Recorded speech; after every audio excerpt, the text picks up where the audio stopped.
Everyone, my name is Bruce, and today we are with Kai from Chimerian's Musings, or Kai's Musings, and today we've got a couple things to discuss for those of you that are involved with the geek movement, the retro game movement. We did have some tragedy happen earlier this week. A man known as Patman QC out of the Quad Cities had passed, and he wasn't really much of an RPer, although he was familiar with Dungeons and Dragons, of course, but he he'd had problems in the last 5 years, and it's just kind of tragic as to everything that happened in the process. We had this wonderful guy that he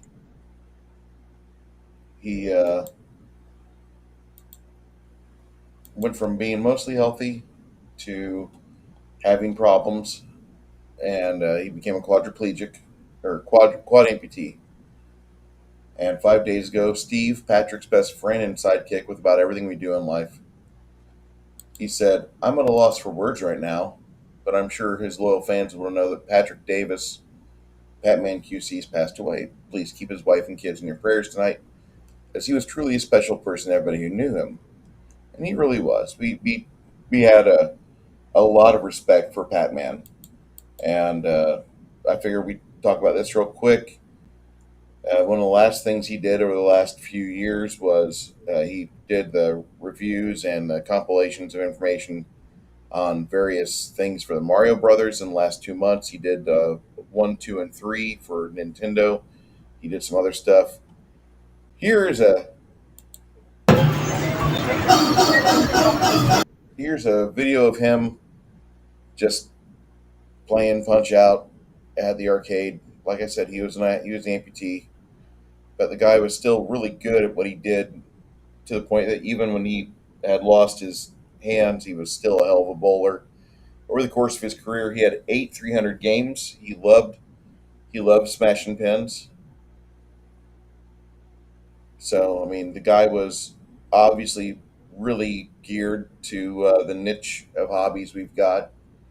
And even though he didn't have like thousands of miniatures, or he didn't open up his game with a die roll of a 20, he didn't open his streams with a die roll of a 20. He would still throw out the fan stuff to guys like me, and Gen X people like myself and Kai. We are from the Nintendo and Commodore 64 generation, so seeing a good guy like this go out, granted, we already knew what was going to happen. You come home a quadriplegic from the hospital, you get your affairs in order, and he did. He got a lot of shit taken care of. He was a good husband, father, friend, and it's going to suck not hearing him say uh, just happy little games, because that was something he loved. He loved opening it with some Photoshop pictures of himself and Bob Ross. Happy little games, and it was so cool. The guy was just a joy. Good luck, Pat. I hope that we got endless quarters in the sky. Thank you, sir. Ah,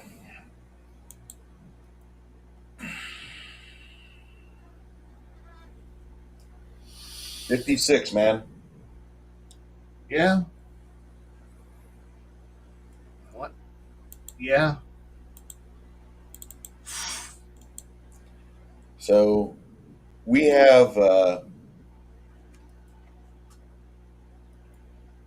don't want to dedicate this show to Pat because I think my shows are kind of a shit show.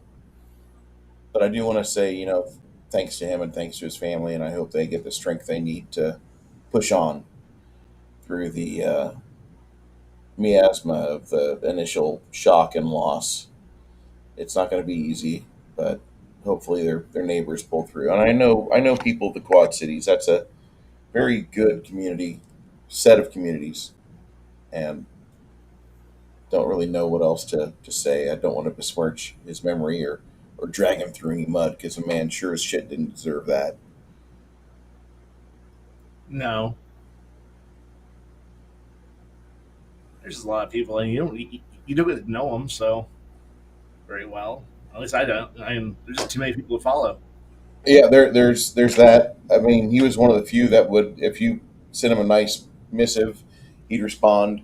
If you gave him good information, he'd use it, and he was just a very pleasant man. He really was. He was a good guy that he would just be willing to talk to you, especially about games, game companies, your favorite your favorite designers. He was all about that. If you had a funny story or anecdote from a CES show, he was all about wanting to trade information and, hey man, what happened? What'd you do? What'd you see? What was involved here? And he loved that because the industry was his play space. Right. The guy was in it since the early days. He had a Commodore. He was very much into the things that you saw, and he just wanted to be part of the process. He wanted to be part of remembering it. Hey, Crafting Gamer, how you doing? And hey there. And honestly, that's the best you can. That's the best you can say for some people is just good per. I mean, yeah, being,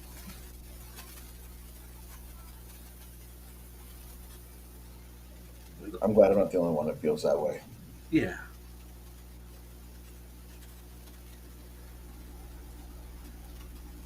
Okay, have you seen Bruce's new book for city building? The The organic, organic one. yeah, Yeah, I've read through it. It's nice. It's got room for to add things to. So Okay. does it Well, need a whole lot of I'm that? asking. Sorry. No, I was just asking if it needed a whole lot of things added to it because I really didn't feel like it. It had places things you could do. You could add buildings and stuff like that, but I didn't see like the necessity to where like, oh, let me go cross reference the other 600 books of kingdom building I have, and I will build this into the perfect kingdom book system.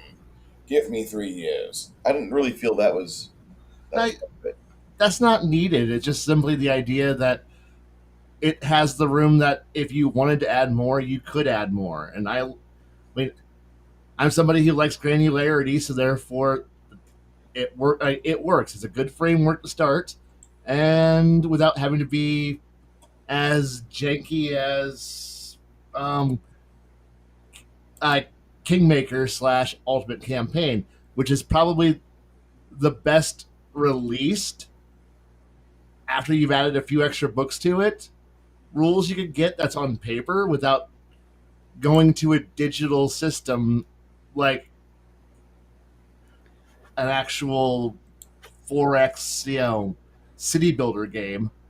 Sure, But I, but if I wanted something that was a little faster and a little bit more streamlined, and then it has that nice mix between you don't need to be a to be an Anno player to be able to run, or Caesar player to be able to run this game. To run organic cities, and but you don't need to have a math degree to play like Ultimate Campaign, where you got to figure out, okay, what's the official layout I need to be able to fit the grid squares to be able to get the right city configuration I need to be able to put in the building that I need for this section, and then find out that the game is that the whole engine is completely broken as hell. Um, it is. It's a completely broken system that looks really fun, but the moment you give it to the put it in the hands of people who actually know what they're doing with it, and suddenly you got players who can play really, really tall, and I mean really tall.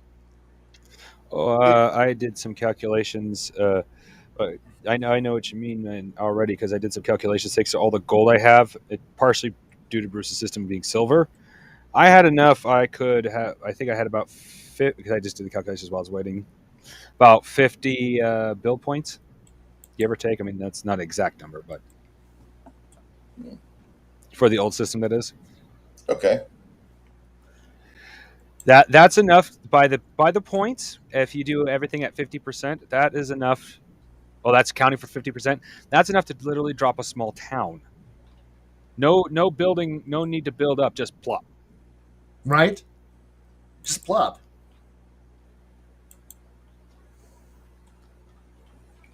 When I seen that, it's like that does feel just a little broken. It is, but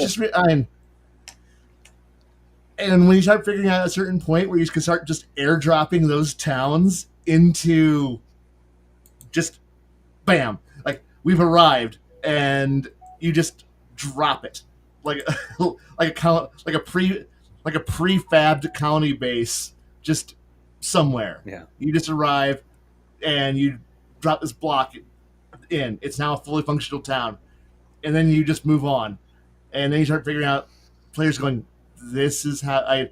Oh my God, we have now either become Rome or the British Empire, and and yeah, so if you've got Rule Britannia on standby and you just go like, yeah, it's time to do a little bit of colonialism. Yep. And look at all this free real estate. People live there. No, they don't. They don't have roads or plumbing. They're not civilized or people. They have a culture. No, they don't. Nerdy over, are you there? What was that? Yeah, I'm here. Okay, I just want to make sure we got Nerdy in here as well. There's 4 of us here. In the studio, I can see me and Kai, and I'm trying to get it to where it has all of us fitted in here, but that might not happen because we don't have live feeds. But I can see my miniature in hand, and I can see Kai's face. When I toggle over to my feed on Rumble, I just got Kai. Yeah, that's That's all I see on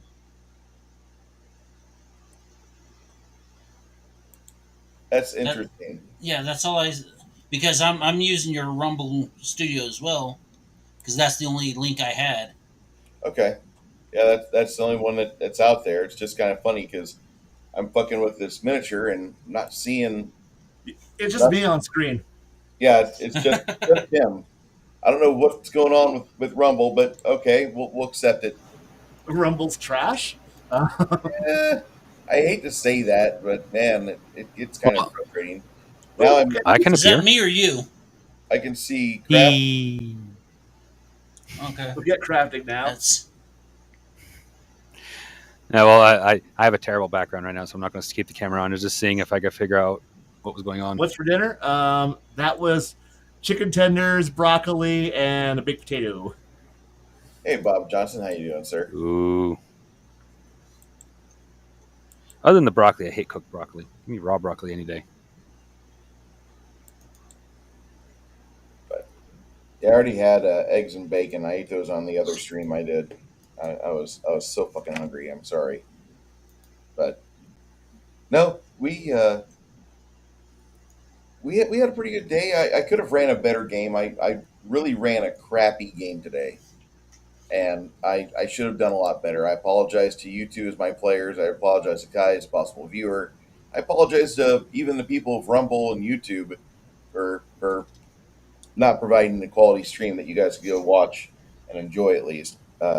I just feel like I was distracted the whole time and my head was somewhere else. It's been like that all week. yeah. It wasn't you, or at the worst, it wasn't just you. I was. I hit a wall and I was like fighting sleep. I just got tired, and as a matter of fact, for that 15 minutes where I had to at 6 o'clock, where I took that little break, that was me running around to the Dollar Tree to get a couple of Venoms. If you're seeing the Dollar Tree there, I know exactly where you're at. That's cool. And I don't blame you. I don't know what it was, man. It was like I was watching the Cubs and Phillies trying to play baseball, and like I'm there, like starting to zone out like a heroin addict. I'm like, oh god, Yeah, it's bad. This feels bad.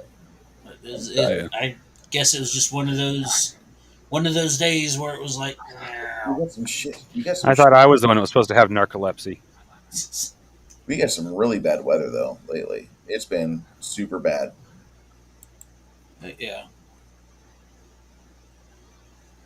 Well, it's not Oh, narcolepsy. It's a damn dog that won't let me fucking sleep. okay, that is fair. Oh, Kai, did you get a chance to check out the link to the Kickstarter I put in? Deeper Uh, regrets. Oh, and there goes Kai. Oh, he's back. Okay. was I gone? I clicked just background to see what would happen, and it Ah, wasn't given anything. Okay, that's fine. I'm not even worried about it. I just think it's funny that we got Kai as the main. Rumble's. Go ahead. Yeah, it's interesting that my Rumble is less picky about my internet than Restream was. Yeah, I had to use my cell phone's internet just to stay attached for the whole game. Right now, I'm using my regular Wi-Fi. Rumble's optimized for certain things. I don't know what it is Yeah, that we've got. Like I can see my half the screen is my hands, then Kai's the other yeah. side. But for some odd reason, it's just all Kai when you go on the public side. Like, what's going on here? Okay, whatever. So, no, I wanted to know about how you guys felt when it comes to having a game and you're running a game for players and you need them to use their heads creatively. And like a good way to say this is like, how do you fake your players out? How do you guys do it? How do you get your players to go towards Utah when you want them to actually follow the big bad guy and go towards Missouri? Hmm. What do you guys do? What's up? Fake out my players?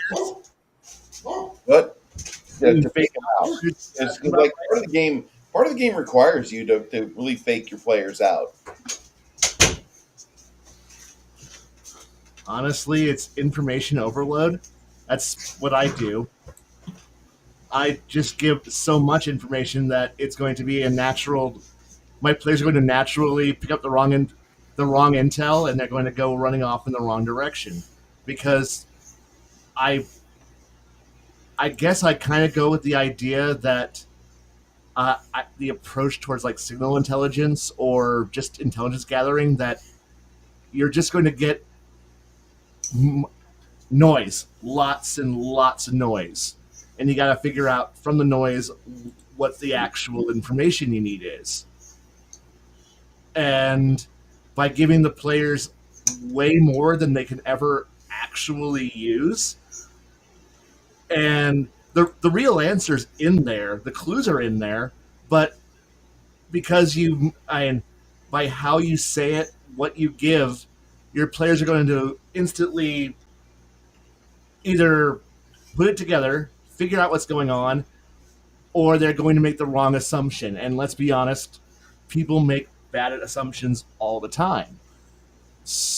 And you could spell out everything and then pay it out in 100%, and then you got that one player who manages to tell everyone they're wrong because, well, they're wrong. People who know what they're doing, and then you have that one guy who goes, gut instinct time, we're going to go over here and do this thing. Why? Well, because 12 things said. Shadow, Shadow. Well, yeah, Shadow built that. yeah. Where you could spell out 100 things, but because of the fact that the first thing you said that day at the top of the report, which might not be right, said apples, they're going to go after apples. Despite everything that the rest of the report is about oranges and a few pears. They heard apple they heard apple first, and they're going to go after apple. Or somebody else in the party goes, I really hate pears, and suddenly they're all going after pears. And or hey, that thing that I like, that thing that everyone wants us to do, if we do the thing that nobody will like, but the guy over there will pay me $5 extra to go do it, and I really like that $5 extra, so I'm gonna go do that thing that everyone hates. for the $5 extra. Everyone's gonna hate us for doing it. Yeah, but I'm $5 richer, so fuck you.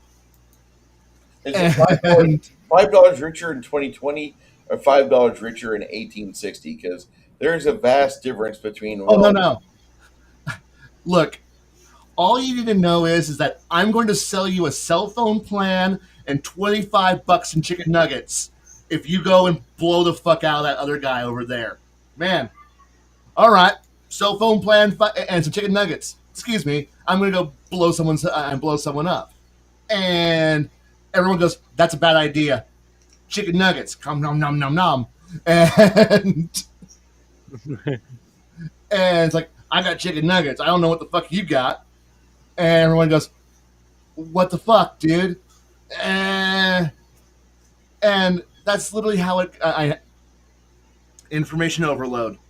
It just give players either give players a cheesy fucking excuse to not do the right thing, or too much information so they can't do the right thing because in their brains. Because the thing here is that if you don't make it so obvious that if you don't make it so obvious that, hey, the Dark Lord of Evil of Ultimate Evil wants a ring and we need to go do that thing, but if you make it so that way there's a whole lot of bad things out there and there's no right choice, or the right choice might mean you don't get to I have a box of chicken nuggets. Watch players just go and say, I got $5 extra and some chicken nuggets, because the right one might mean I have to wait 5 minutes before I get before I get a reward, and I can't do that. I need to enrich myself right now. A reward tomorrow? Fuck that. Reward today. You'll have better if you wait. If you wait, fuck that. Money in my pocket now. And most players don't think beyond the session. They don't. They don't. The good players do, but let's be honest. The good players don't play most. I don't play most games, so No, they don't. no.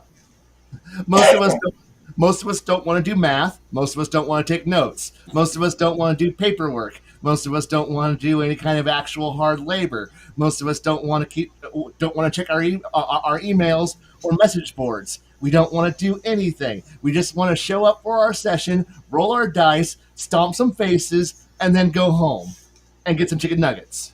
That's our fucking gaming.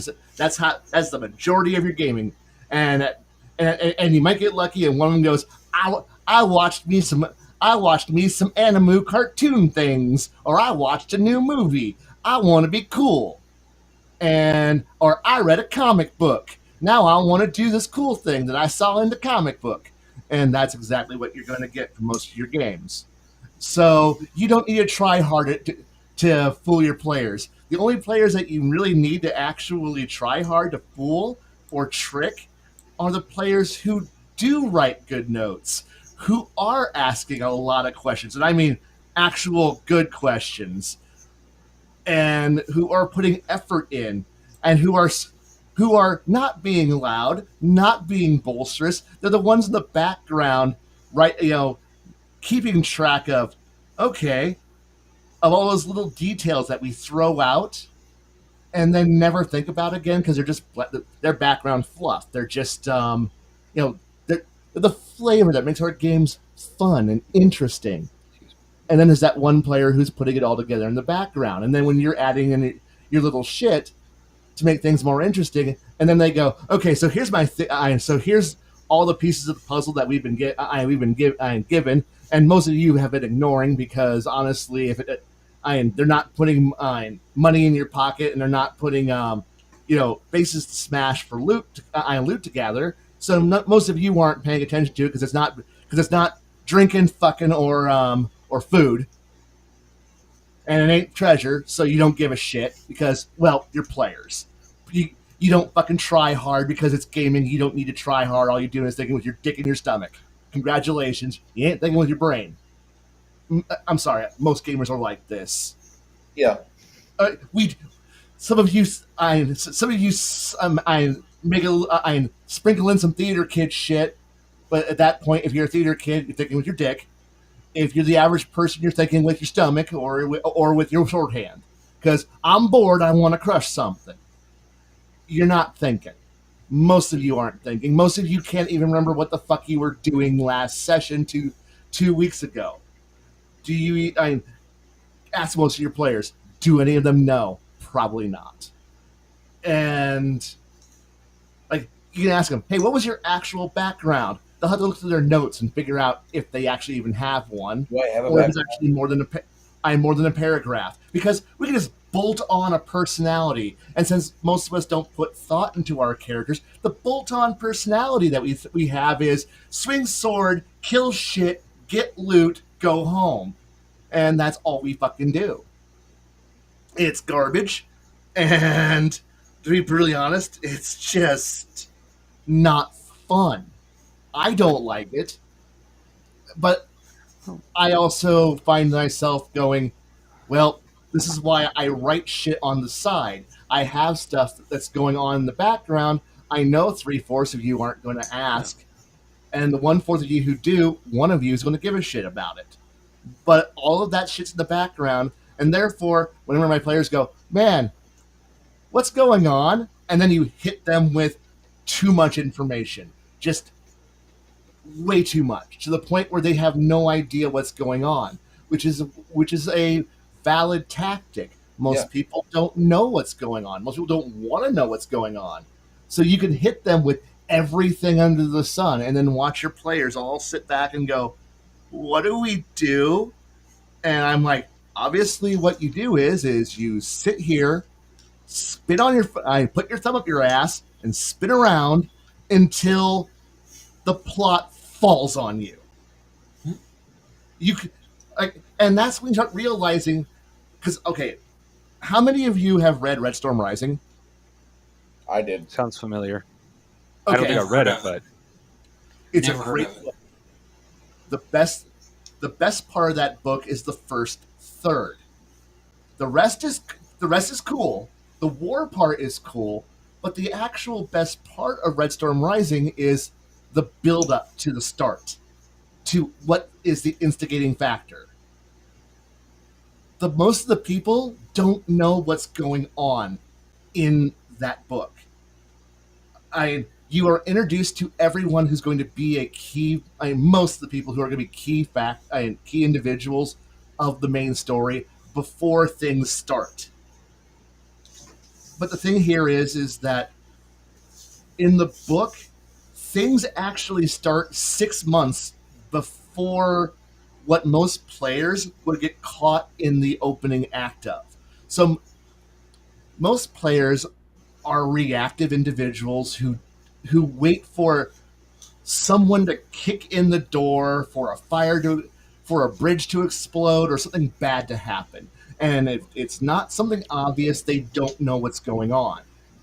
But because most players aren't paying attention, I can to use Red Storm Rising as an example. That's why I use this one here. When you're playing a game, if I was to tell you that yesterday, that in the middle of all this other stuff, I'm telling you about what the stock market is currently doing. Your wife is doing something wrong. There's a general and in the background, I lay the groundwork of a news article states there's an oil fire that an oil refinery caught fire and exploded in rural Siberia. And most players would just kind of go, well, shit, my gas prices are going to go up a couple cents because of oil production. We might have a cursory over the top, cursory top level idea that if a bug farts, gas prices go up.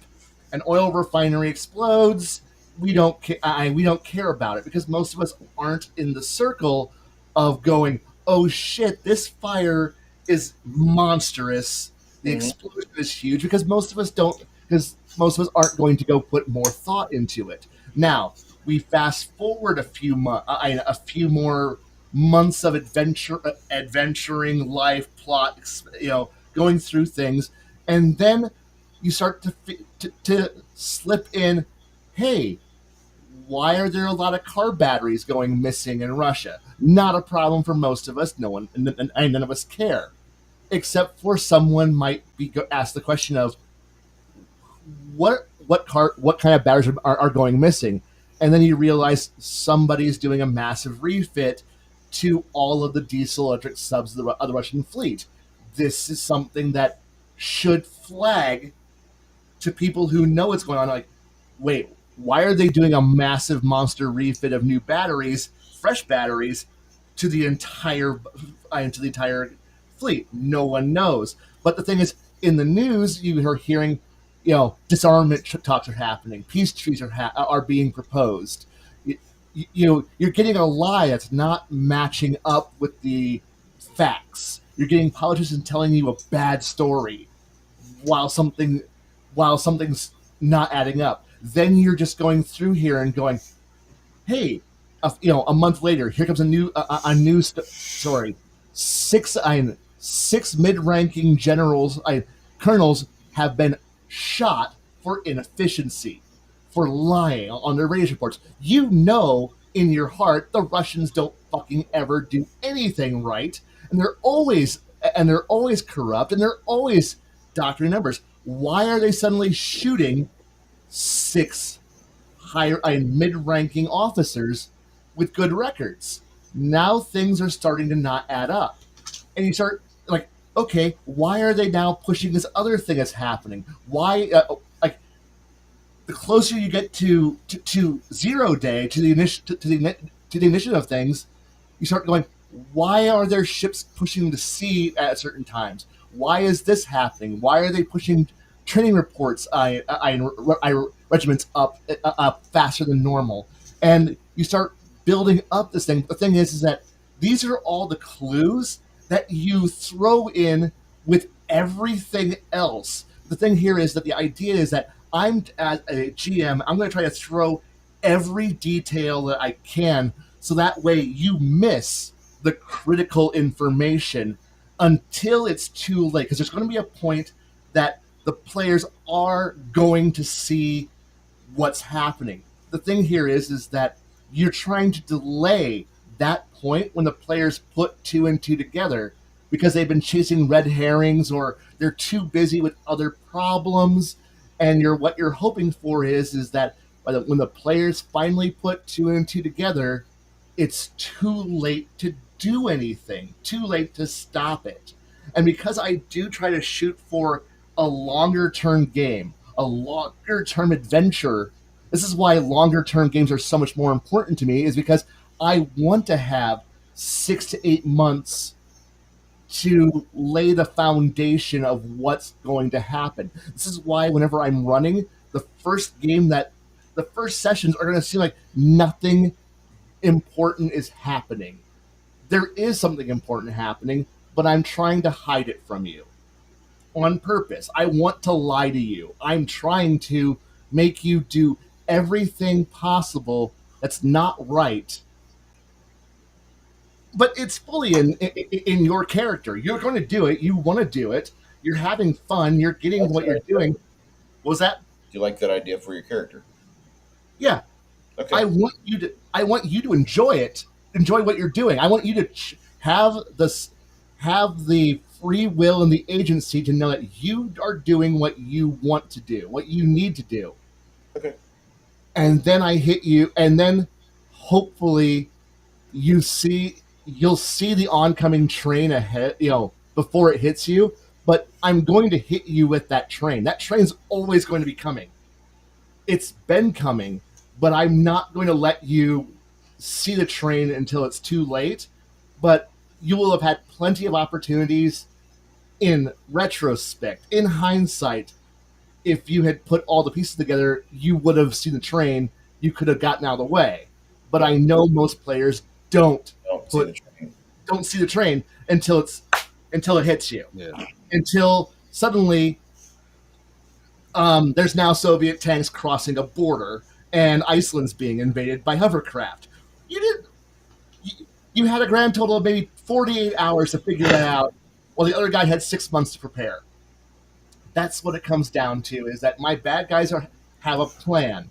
It's when do you figure out the plan? And I'm going to lie to you, not through a mission. I'm going to lie to you by by hitting you with too much that you just don't process it. And I hate, it's like and this is psychology, but this is people get overwhelmed easy, and and the goal of the GM at this point is to make the overwhelming fun, so that way they don't just go, oh, I can't, I'm angry, I'm pissed off, I don't want to do any of this stuff. And no, you're trying to sit back and go, no, you've had all the fun you've wanted, but here's the consequences to your fun.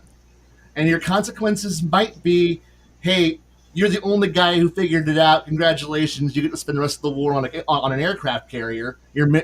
I'm being shot at because you're the only one who figured shit out. Or you might be sitting here going, oh fuck, oh fuck, oh fuck, what am I going to do? You do your job. You're an adventurer. You go do the thing that you're supposed to do, but you've lost all agency. You're now fully reactive because you blew all your time having fun when you should have been preparing. But don't worry, you were playing your character, and I'm not going to punish you. Well, I am going to punish you, but I'm not going to punish you for being you. You were living the life that you wanted. It's just that some of you might have put two and two together ahead of time and started running away first. I mean, if I'm going to run a zombie apocalypse, it's going to be a slow roll. It's not just simply going to be one day there's zombies. No, there was probably 3 months ago the first clue that something bad was happening. You just weren't paying attention because you thought everything was going to be okay until your door got kicked in. So if I run a horror zombie campaign, just warning, the first 3 months are probably going to be nice. It's like, oh, this isn't so bad, and then society falls apart quick. But yeah. Anyway, that's mine. Sorry about just rolling. Okay. Mine is quite simple. I try to show the players the information and then just watch them walk right by it. That's okay. I have never had a single player do what Kai says, where you have that one that figures it out. It's always one of two things for me. They walk right past the information and they never figure it out. I tried to hide the information. That's exactly what they beeline to. That has been my experience. Well, I am not that experienced as a game master. I'm trying to change that. I'm trying to get more and more behind the screen. But through observation, what little experience I have, I've learned that players, no matter what level they're at, they always tend to go for the shiny. Yep. So if you want to do a red herring, just make that red herring shine. And they will chase that red herring right down a dead end alley. And while they're sitting there scratching their heads trying to figure out what went wrong, where did we go wrong, why are we here and not where we're supposed to be, that's when you reveal that, oh hey, the real shiny is over there, 3 blocks over. I like Now how the players turned I like how we've turned the Firefly stuff into audible memes. Go ahead. I'm sorry, sir. Oh, that's all right. No, it's 3 blocks over, and now the players have to hurry and rush and catch up. While like Kai said, it's like the BBG has had 6 months to prepare, and now you've got 2 days. You got to catch up. So yeah, you don't need all that. Just players will go after the shiny. Just like a toddler, you show a toddler a bright shiny quarter or $100 bill, they're going to go after the shiny quarter. Yeah. To answer the question behind Bob Johnson, the games I'm currently playing are Exalted and Pathfinder First Edition, and occasionally I get a chance to play some BattleTech. There you go. That's my answer. Nerdy?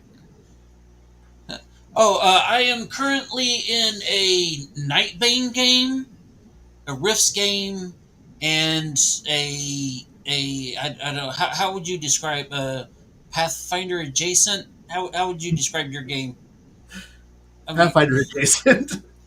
I don't want to be insulting, but I know it's I know it's what's the word and the phrase just went right out of my head. I can't think of it. That But happens. That yeah, is a typical casualty of streaming live. but yeah. So how would you describe your game there, Bruce? What? Don't go with shit. Um, Okay, yeah. I, I, All would, right. I have the magic cranked up to like an 8 out of 10. My Pathfinder game it's like between 15th and 18th level. The players are going to be super powerful by the time it's over. I spend about an hour a week getting characters and monsters ready for fights with the players because they're going to make it suffer a lot. And the bad guys have the ability to really script the players right now, but I figured about another couple months would wait before they arrest it and charge some things and try to do things differently. Does that make sense? Yeah. Yeah, Okay. but so those are the games I'm currently playing. Yeah, I have a high level Pathfinder game and I have a low level D100 game that's a lot like 3.x, and that's where crafting and nerdy hang out with us. Yeah, That's all I'm playing right now. I'm hoping to get to start playtesting my game eventually. I would love to say here soon, but there's a lot more stuff I want to get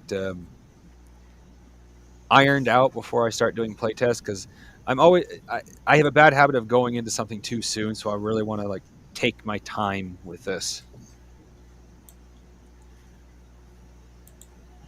Though, Okay. with that said, I do have to do playtests at some point.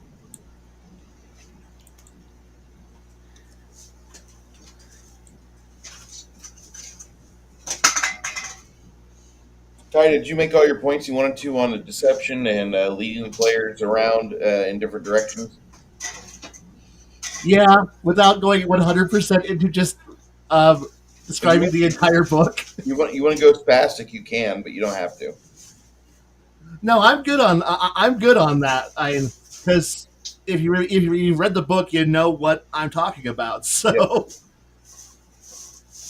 And you're talking about organic towns, right? yeah, Yeah. Yep. Organic Towns is a new one that I discovered, and it's fairly cheap. It's like $7 on drive-through. It's got a lot of good stuff in it. It kind of shows you and urges you what to have your town build next or what it should grow. It's worth it. Okay. Um, Nerdy, have you had any unusual situations happen to you this week, or any game-related stuff happen to you this week?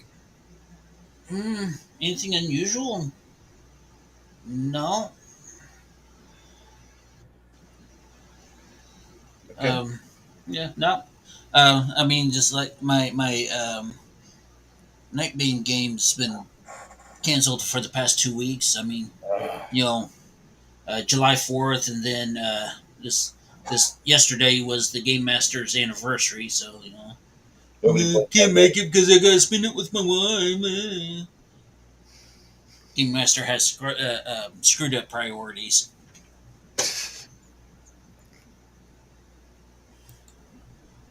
No, I'm trying to I'm trying to do a write out a one shot for Dead Rain. Okay. See if I can pull that off. Dead Rain's a really good game. I haven't seen a lot of people pull it off yet. I haven't seen a lot of people run that, which is really Uh, surprising because it's a very good uh, setup for a zombie game. Yeah. Well, it is I don't know unanimously, but it is commonly agreed to be the best written for combat. Yeah. I never knew this. I did. Yeah. I don't understand it because it's a Palladium game, and Palladium uses the same combat rules for all their games, with Uh, the pro- exception with the exception of Recon. It's yeah. they're pretty much all the same.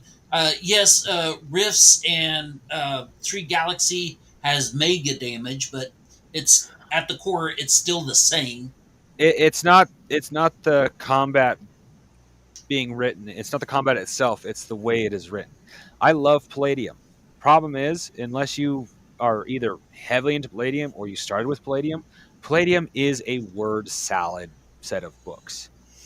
They use unnecessary terms. They use complicated words. They say a lot of things that could be said in just 2 or 3 sentences. So they say the entire paragraph. I love Palladium. Don't get me wrong, but Palladium No, is a no, bit wordsy, and that's where, like, accordingly, I have not read Dead Rain. The Dead Rain's combat has been streamlined compared to the other books. It's much easier to read, and accordingly, that's one of the things that Sean O. Robertson is going to help work on with the Palladium books. They won't be so unnecessarily worded. yeah. Well, my problem with Palladium books is the same problem I have with so many other role playing games, and that's like with character creation. I want to see an example. Step one, you do this, okay? And for our example character, this is like, okay, step one, roll your attributes. Okay, for our example character, we have these numbers for these attributes. Step two, determine this. This is what we got for our, and then by the end of the character creation section, you have a fully done character, and that Hmm. way, every step of the way, you have a bright, shining example of what to do. Every role playing game should be written like that. And same thing with combat, But Palladium kind of does that, and a lot of it's like, okay, we have two players and the game master, you know, bad guy does this, and and it gives example of all the combat. So to me, it does it does fairly well. Does a good job of mixing it all Yeah, with the yeah. blender. But like I said, where for me where it fails is where so many other role playing games fail is character creation. Took me a little Yeah. while, but I finally got everything I had for memes in the meme section. Dear God, I didn't realize well, it has been a month, so I usually do this every 2 weeks.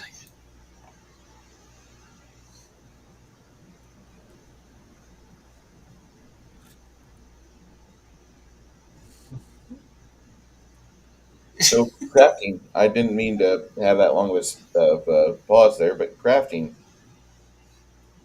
What are you working on right now? Are you getting your system fine tuned? Uh, I'm going back and forth between working on my system and your rats. It's a thinking thinking of certain things because I've already done a lot of thinking for this book. Thinking of certain things that I want to add is very slow for me.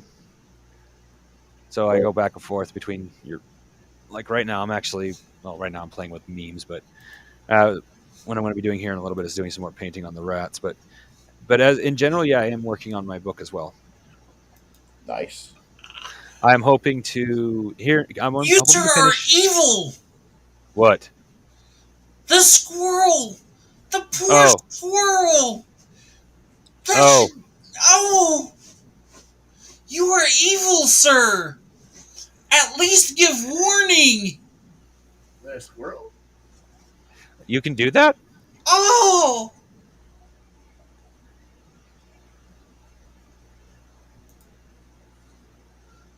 You can give it. I never figured out how to give the age warning.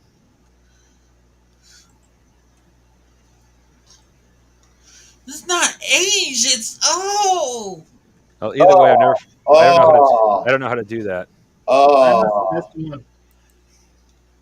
let me see what I can do here. Presentation, share screen, entire screen. It might get a little echoing here. Share the horror with the world. Oh, okay, Al. Okay, Well, like Al. it says, never complain about having a bad day again. Yeah, yeah. Unintended kobolds be given an energy drink and taught to swear.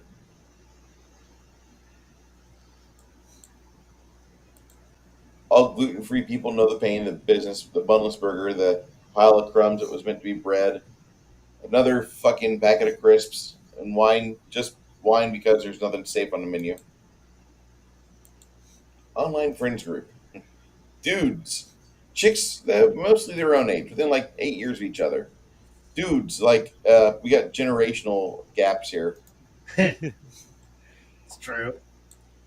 Welcome back to sensitivity training, Skeletal. I want you to use the word harassment in a sentence. Harassment a lot to me. That's right. Oh, I like the one with the flowers. They're beautiful flowers, but now I'll be expected to spend my weekend on my back with my legs in the air. Don't you have a vase? uh, I like to fart on escalators and watch as it passes people through my rancid cloud of evil, unable to escape.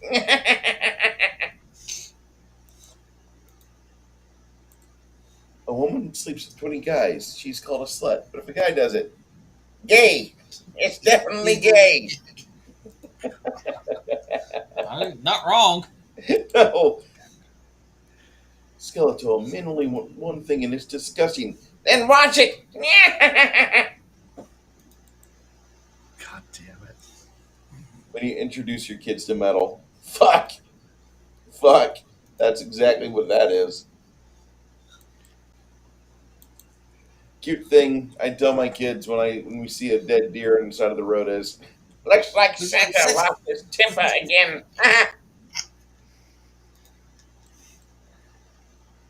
You were saying something? No. Why do you always post memes? Because I don't have the body for OnlyFans. Next question, please.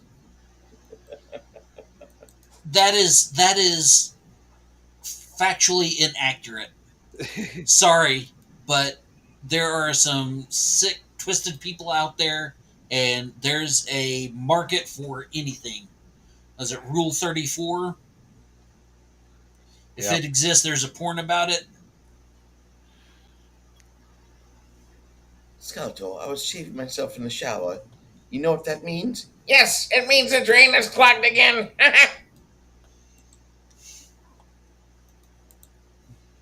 Look at how many fucks I give. None! Ah! Two artificers explaining how they're making a fog machine to fill with holy water and make an area of permanent damage against the vampire lord. The DM.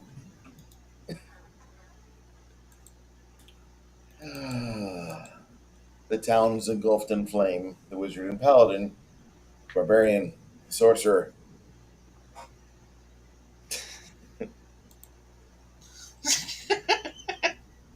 My dumbass character is going to try to decipher the runes. Okay, roll intelligence. Nat 20. No. No. Damn it.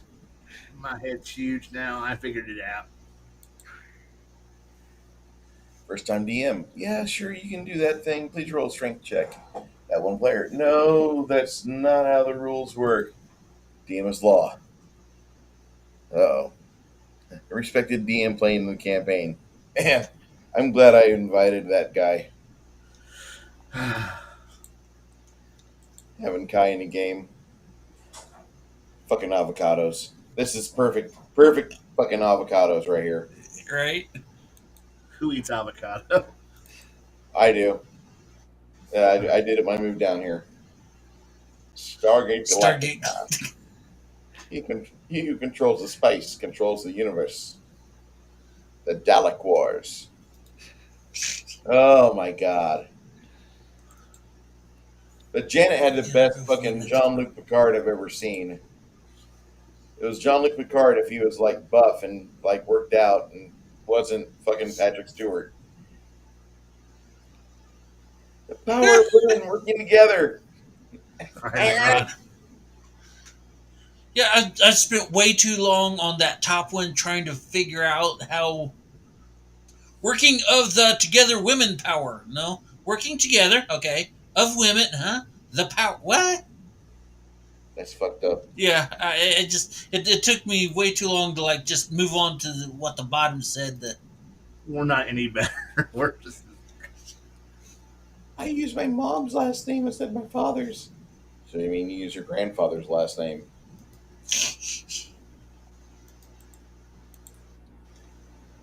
Video games cause violence. Based on the last game you played, what are you getting arrested for? Shooting up a hospital. 'Cause GTA. That's Sulaco. Sulaco's first act is all in a hospital. It's great. I'd be getting war arrested for crimes? killing demons. Say again. International war crimes. Oh.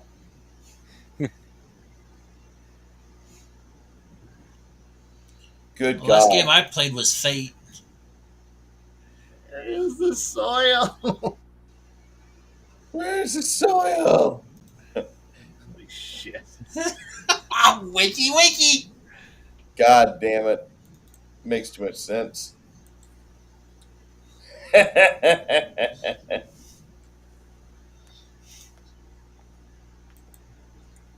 Oh, now there's an idea. In Beyond the Supernatural, there is a entity known as a tectonic entity, and basically it just uses whatever's around it. So, like if it's in a if it's in a junkyard, it's going to be full of junk cars and all that. Or if it's in a garbage, just garbage construction site, it's going to. So if a tectonic entity got into a gamer's library, there you go. If you know Palladium, you got what I said. If not, well, sorry. You're quite okay. I like the idea of having a library become like a super intelligent beast.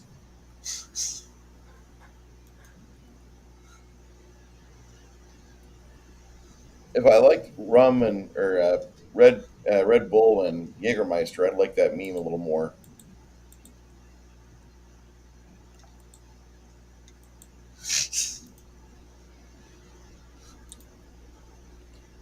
Oh wow.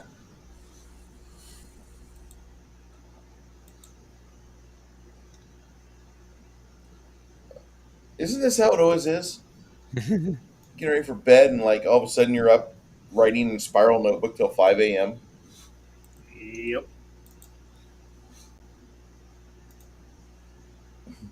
I don't know what city this is, but they're all going to die on Thursday. That's great.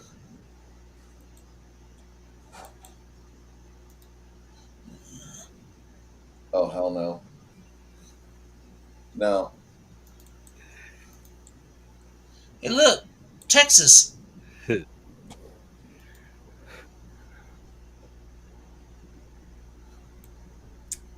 Yeah. Simping Big E, simping Slanesh, daddy issues, mommy issues. New fan for Warhammer 40k.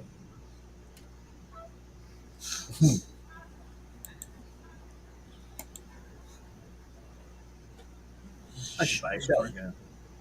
I like that idea. I think we all should have one. Yeah. Mm-hmm. Band wands, knuckle wand, mage bayonet, nail wand, butterfly wand, sawdust. That's funnier than what it needs to be, but that's still funny. Yeah. The knuckle one is the best one. Basic season spells. I don't understand this. I don't understand this. No one does. Yeah, you can get. Yeah, I will get into fights with with some GMs who are like, no, Healing is only God's domain. Then why does the tree? Why does the tree fucker manage to figure out how to heal? Why does the guy who sings music be able to figure out how to heal? But it's got. Shut up. Shut up. Ping.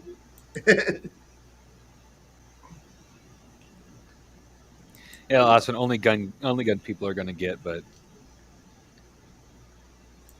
I didn't get it first either until I actually read it. It's like, oh, that is hilarious. Oh, come on. So, once you fired one, it's a blast. You get to learn to love that thing, and then you get the head of what everyone does, reloading it the first time.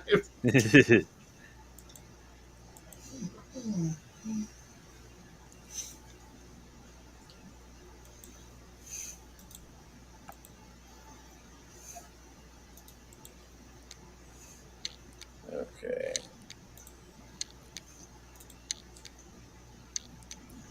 For some odd reason, I'm having trouble. Can you guys still hear me? Yeah. Yeah. Okay. I seem to be having trouble with getting my cameras working. I don't know why, but Rumble having issues. Not certain about that. Here I am always talking happiness about Rumble, and Rumble just drops the ball. Sorry. Yeah. Well, Rumble was great at first, but I've seen a lot of things from a bunch of other people too, saying that Rumble is all of a sudden not becoming like eBay, YouTube, but Yeah. it's almost like someone. It was almost like whoever was in charge doesn't care anymore. I don't know if that's true or not. But oh well, yeah, but that's how people have been describing it. I'm hearing that, but I don't know what's true about it and not, because Yeah. I still am seeing things that I want to watch on Rumble.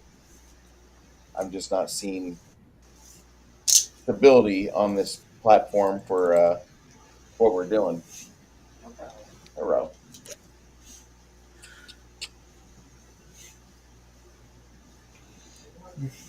No. So, other than that, I'll start with the other two hidden guests. Nerdy, Yo. you're running other games right now. Are you playing other games? Is there any other game that you're doing? Nightbreed, Nightbane. Nightbane. Yeah, Nightbane. Okay. For those who do not know what Nightbane is, it's a game you start out as like a normal human, but then you go through the change, and you have Morphus, and it's basically it's basically you wearing your feelings On on the your outside. sleeve. Yeah. So Yeah. things that bring strong emotions, that would bring strong emotion to your character, is what your Morphus would be. So it doesn't even have it doesn't have to be like a positive thing. So like take Indiana Jones. He's scared shitless of snakes. Yep. So most likely his Morpheus would have something to do with snakes and maybe some sort of archaeology. That's what he's known for. That's what And brings out the strong emotion. And he'd probably be dressed as a Nazi general. He does like beating up on the Nazis. I will give him some credit there. Yeah, that's one of the things I think. I love Nightbane. Don't get me wrong, but I always thought they should have had tables for historic events or like World War II and stuff like that, because people have a strong emotions of those even to this day. You can, you totally can. It's how you were, because there's a table there for a soldier. Oh, there is. So yeah. I mean, it's not in the core book, but it's in one of the supplements. Okay. I only have the core book. Okay. Yeah, it's in one of the supplements. Do I have it here on the table? No, I do not. Oh wait, yeah. I may have it. Yeah, Dark Designs. But yeah, they have table for soldiers, for hobbies. Yeah, Okay. ancient warrior table, animal form table, insectoid, primate, artisan, athlete, clown, gearhead, hobbyist, mythical creature. There's a whole long list. And so, and so, um, the there's a shadow earth, Hmm. and On the same day, on the same day where everything stayed dark here for 24 hours plus, they had like daylight for the first time, right? yeah, for the first time and since anybody knows when, Yeah. and people on both sides of the veil freaked the fuck out. Because Like, I mean, imagine waking up or looking out the window at 10 o'clock in the morning and looking at the sky and seeing black, no moon, no stars, no sun, black And yet you can sky. still see everything because it's still just bright enough that you it's don't need twilight. your dark vision. It was twilight, Yeah. basically. Yeah, and so it was that was when the Shadowlands basically invaded Earth, and they had doppelgangers and everything. They took over the seat of governments. Um, there was a third party rise, kind of coming up through the ranks, and they took over that, and then through blackmail, assassinations, and just plain old shuck and jiving, they managed to. We now have a three-party system, and so we're the Nightbanes are the ones that are fighting the war in the shadows.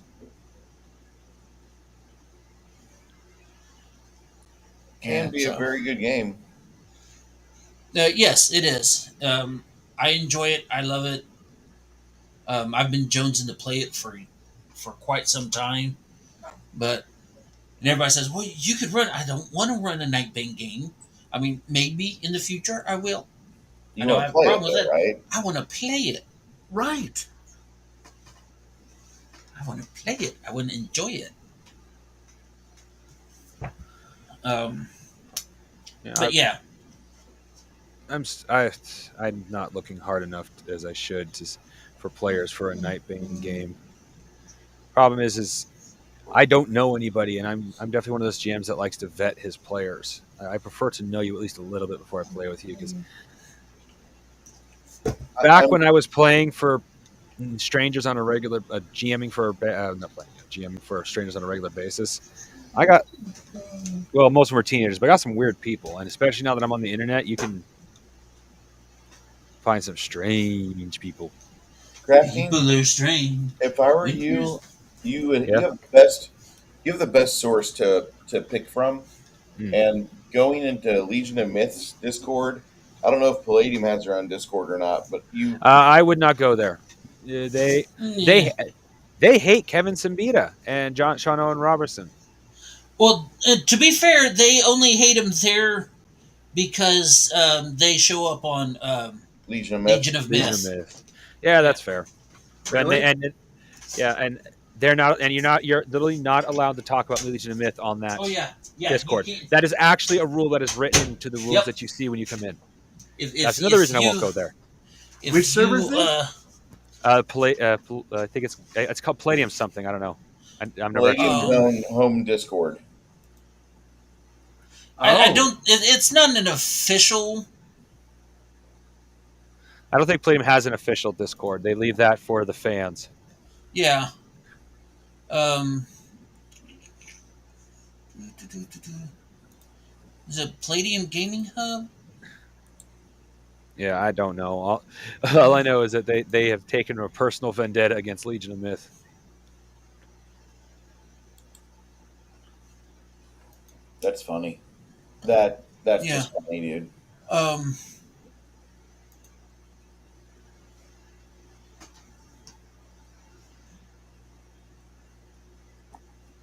That just seems weird. Because of all the people to be angry with, they should like the worst, the most benign group you could get angry with. no. Yeah. Okay. That's what I thought. I. Yeah. I left that, or I thought I did. I meant to.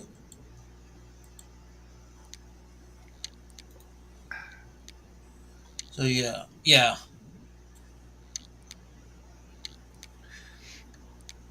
Oh, If they wouldn't be hateful little pricks, they can suck my left nut. Wow. Bruce. Yo, Remember when I told you I was sending Janet a bunch of bases that I made? yeah. Yeah, I realized not a good idea to do that. Mostly because all the miniatures that I'm sending her have pre-made bases that since they're all Reaper, and I don't want her to start getting what I started doing, which was cutting off bases so they actually looked good with the bases I wanted to put them on. Huh, I don't want Janet to feel like she needs to start doing that when she just got started. fair enough. So if it's all right with you, I need to get rid of them. They are taking up too much space. If it was all right, I was going to send at least some of them to you for placing some of your special miniatures on because most of them are tall. This is funny. Law Dog, one of the names I recognize very well from Legion of Myth. Oh yeah. Uh, the guy who found it has contacted Kevin multiple times, saying Legion of Myth is racist and Nazi, and threatened to boycott Palladium if they don't sever all ties. That doesn't surprise me. Yeah, I don't. It's called Discord. It's called Palladium Community. Okay. Yeah, Yeah, Palladium community is what it is. That's and I just left. I just left. If they want to be stupid, let them be stupid. Yeah. Saying I won't even join because of what I've heard. wow. Because I'll freely admit, I know Palladium Fantasy and Rifts the best, but everything else I've learned from Palladium mostly comes from Legion of Myth. Yeah, Yeah. I mean, So Dog usually gives a pretty good dissertation as to why something works or it doesn't. So if I were to get anybody from over in that Discord, they'd eventually find out about Legion of Myth, and of Yeah, course I'd get booted anyway. So no, they why would bother? probably boot you because of me Oh, if that's how it is. I wouldn't doubt it.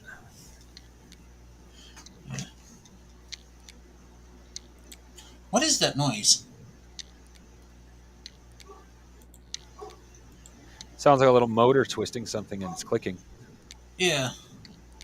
That's interesting. Do you hear me?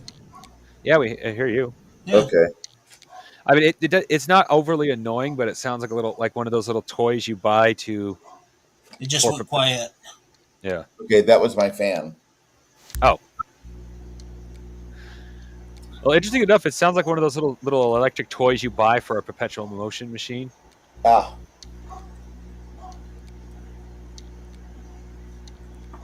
I was thinking one of those hand grips. You know, the Oh yeah, strength in your yeah, you're grip. right. It does sound kind of like that too. Yeah, It could really be either if you're not paying I mean, attention. I'm not saying you're wrong. Just that's Well, I'm because getting the motor part because I'm hearing a hum, but I also have headphones on. I'm not trying to say that like I'm better. I'm referring more to the fact that headphones catch more of the noise. All right. I gotta go let my dog out. I'll All be right. back. I don't Oh, want you to have a problem with the dog, man. okay. I'm presuming it was meant as a compliment. Thanks for the compliment with the Stormcast Eternal I put in the Gilded earlier. It looks good. It looks. Yeah. I actually joined. Well, I decided to support Squidmar. I've been meaning to do it for a while now. I had the money this month. I supported at the level where I might, not a guarantee, get a critique if I put my miniature in for a critique. And well, I did, and that was actually the miniature because I'm aiming for a night atmosphere, but I know it can be better because I've seen people do this better. and some suggestions of how I might take what I've able to do to the next level. I've watched a couple of videos where he showed that was stuff I already did, and it actually did elevate me because I was able to do what he did pretty well. The big thing I have not learned how to do yet is those really weird sweeping reflections on metallics. Hmm. I still haven't figured out how to do that. I think it's because my mind wants to place the highlights in very specific spots and not that kind of random swooping pattern. That's the reason why the blade looks like it does. It doesn't have that sweeping pattern. It's just little individual things that are kind of lit up. I'm still proud of what I did, but I'm confident there is a way to make it better. Though I probably won't. I probably won't alter it after it. Well, I should say if he does a critique. But it will be good information for the future. I've purposely keep individual miniatures that are from certain parts of my painting journey, so I see where I am at that point when I in the future. Like the very first Games Workshop miniature I painted was the first one I did what is it called, subassembly paint job, which is where I learned I don't like subassembly. Well, I shouldn't say I don't like subassembly. I don't really like when you have to use super glue to attach your miniatures. I prefer contact cement. I really hate that name because it's more of a weld bond. But because if super glue, if it's just super glue and you have because I actually have fairly weighty bases because I put them on bark bases, he's gonna break if I drop him. He's just gonna shatter. So that's when I know that because he already has. I've had to glue them back together once. But because it was paint over the connective points, I couldn't use the contact cement.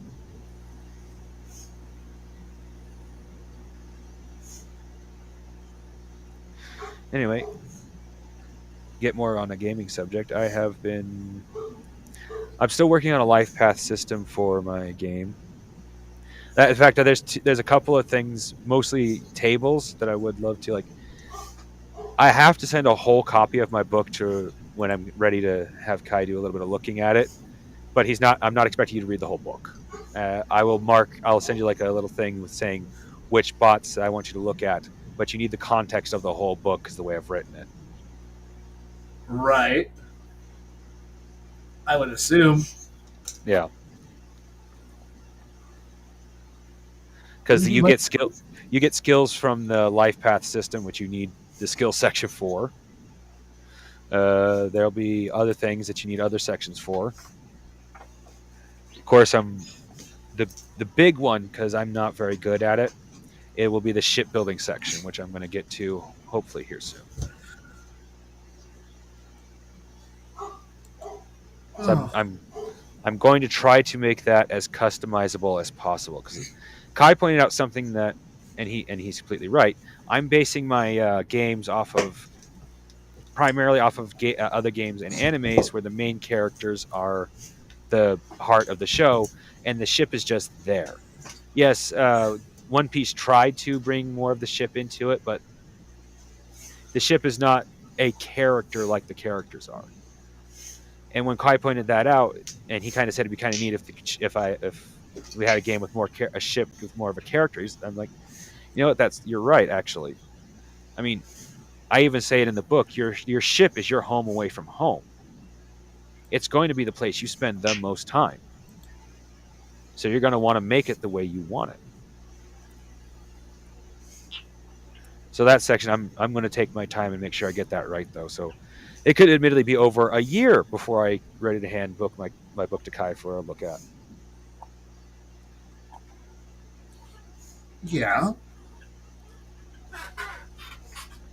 Trying to think. Do yourself a favor and pick up the High Guard book for Traveler.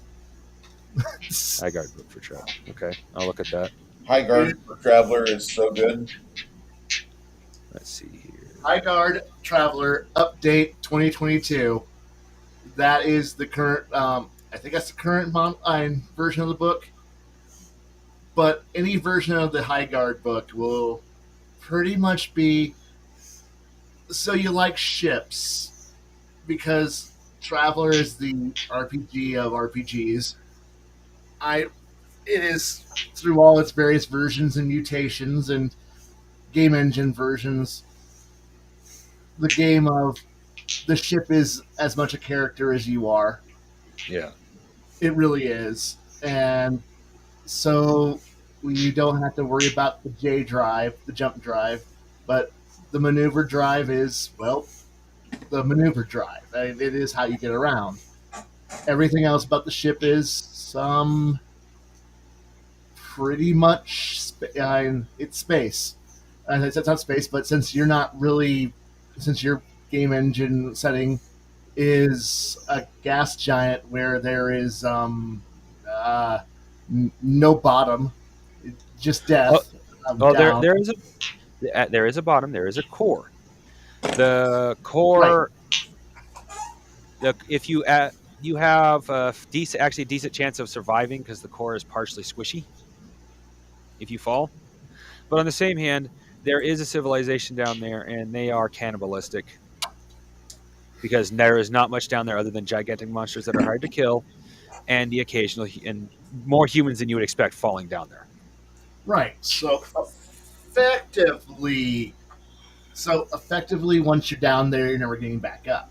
Yeah, because And there is a ship. There are ships that can go below the first layer of clouds, but there's a black layer of clouds above the core. Even the metal ships cannot pass that without being crushed. There is one spot at the core where there is a mountain that goes above the black clouds, but it does not go above the second layer of clouds. So if you find that, you can get technically out of there, but there's only one type of ship that can save your ass. So you better hope they actually patrol that area. so for the most part, um, short of Deus Ex Machina, you're never going to get down bad, fall off ship bad. Uh huh. So in essence, you don't have to worry about some of the void stuff, but I really like just do not copy it one for one, but it is a nice reference on where you can start and where you can go from there. It is a good system. Even the Mongoose rule engine is not. Some of the editing is terrible, but it's still a very functional game engine. And like I said, any version you find will give you a frame of reference to start without having to go and try to create it from scratch because it all depends on how crunchy you want to make your space and make your ship stuff to go because you can go very very it is a boat and that is all you need to know and then it can do X things and it makes you go from point A to point B.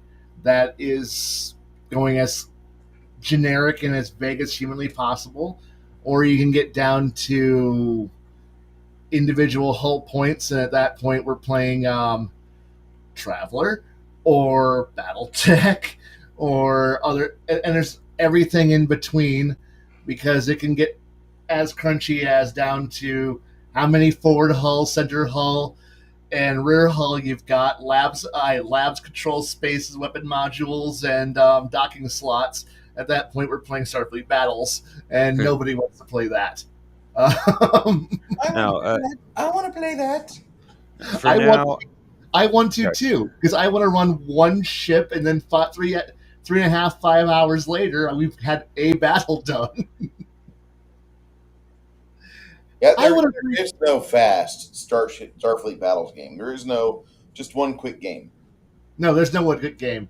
You can play Starfleet Commander, which simplifies it down to the point where you can now run 3 ships in 5 hours.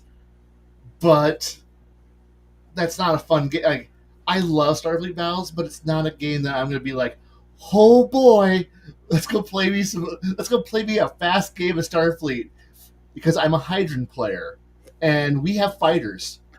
We have lots of fighters, more fighters than you,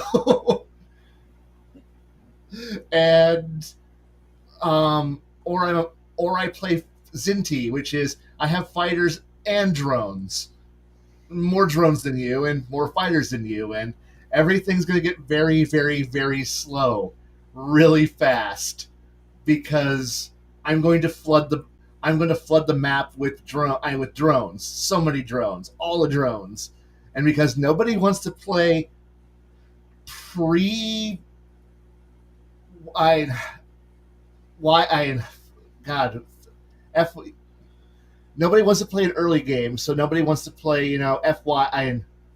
Is it YF or FY? No, it's YF because it's Starfleet. No one wants to play a YF 130 game, so no one's good.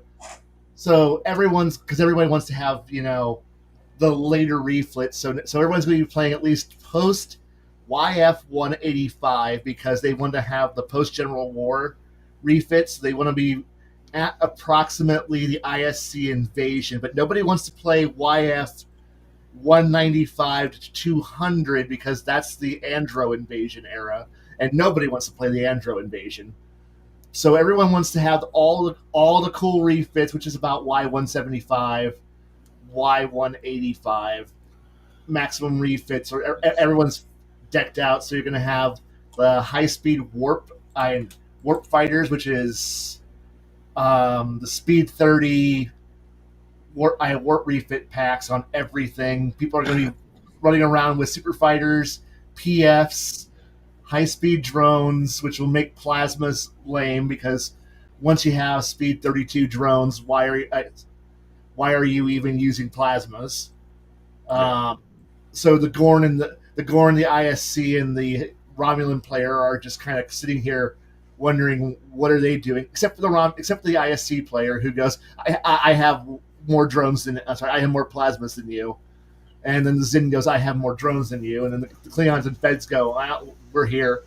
And the Lyrans cry in the corner, and the Hydrants laugh because they have all the Hellbores and fusions that God himself could wish they had. And you watch this giant blob of fighters moving at you, and you're hoping that you can kill it before it hits range 1. And at range 1, your fleet disintegrates because the Hydran player goes, fusion overload, fighters, now. And anybody who's ever played as Hydrans or against Hydrans knows that overloaded fusions at range 0 or 1 equals your ship just was erased, especially when they laugh and look at you and go, 24 overloaded fusions, range 1. And you're sitting here going, that's not fair. That's not fair at all. And that's just how you play. It's Starfleet. It's the best worst game ever made. And that's coming from somebody who plays Battletech, which is definitely the best worst game you're ever going to play. I've never heard anybody really complain about Battletech until not until this year. Like we all can't stand the creators of Battletech right now, or the company that produces it, but the game most of us really do like. But start looking at the game itself and start analyzing shit and like, here's ways you could probably improve it. And then like you're a half hour into that conversation and you're just ripping the game apart because like you had things like Battle Force way back in the late 80s or 80s. That was a really cool game. You could have a fucking lance of mechs and get that game done within like 16 minutes. Yeah, well, Battle Force is pretty much the precursor to what Alpha Strike is. And Alpha Strike is just fantastic, but Alpha Strike is also kind of trash at the same time because it was too fast, kind of like Battle Force was. But Battletech is the king of charts, and it's like Starfleet, a game of once you know the charts, the game is fast. Mm-hmm. But you got to know the charts, and most people don't know it well enough to have the box of death. And then nowadays you have gigantic weapons like like the MRM 40s, which now you're rolling twice on the LRM 20 chart, and then you're doing 5 point clusters everywhere, and then you got monstrosities like like the hags, the hyper assault Gauss rifles that are just giant shotguns, which are also rolling off the cluster chart. Then they fucked up ultra autocans. They aren't two shots anymore. It's now you fire the ultra and you fire the ultra, pray for no jam, and then you roll on the SRM2 chart. Why? Dumb. Okay. Then you got the stupidity of the racks that are now uh, rotary autocans that roll on the freaking scatter chart too. You're like, this is getting obscene and dumb, and I like it because I like running all the advanced rules. So I like all the quirks and custom designs, and then people go, nobody runs those, and I go, I run those. Well, the rifleman sucks. Are you using the rifleman the way it's supposed to be used? What do you mean? I'm like, are you using it as an anti-aircraft platform? Well, it's got the AA quirk. It gets a -1 versus VTOLs jumping an aircraft. Are you using flak ammunition? But no, you're not. So you're not getting the -2 to hit versus air. But otherwise, it's garbage. Yeah, it and the Jaeger mech kind of suck until you use its quirks. Well, I really think it's dumb. You should use the quirks. The quirks aren't factored into the rules, and they make the game better. But play the game the way that get into the game, into the setting. I love those people. It's like this sucks. This sucks. Well, are you playing it according to? Well, no, the rules are stupid. Well, I mean, then yeah, it's going to suck because you're not playing it according to the way it's designed to be played, and it's like taking apart an engine and and putting it back together, but you don't know what you're doing, so you got a bunch of spare parts left over because you think they're stupid, and you're sitting there scratching your ass, wondering why your car don't run. Right. And yeah, there's a lot of charts. So many charts. It's math. Guess what? It's a game from the freaking 80s. It's got problems. Yes, some of the new things weren't around in the 1980s. Whoop-de-doo, the game got better. Well, it didn't get better. It got more diverse and more interesting. But I want to play it in the way it wasn't. You could just play the old way, but I like playing it newer. And the thing is that yeah, when I play against other people who have gray in their beard and gray streaks in their hair, I know I've got them.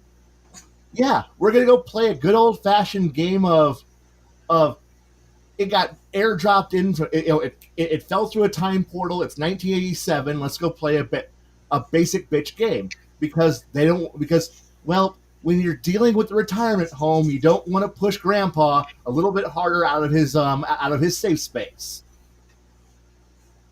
Grandpa don't want to play high tech shit, so you don't play high tech shit. You go play Grandpa game. But I'm also getting a chance to play with kids who are younger, who aren't Grandpa, who weren't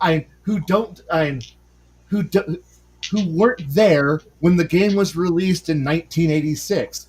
They weren't born yet. Hell, they're young enough to be I don't remember 2001. What year were you born?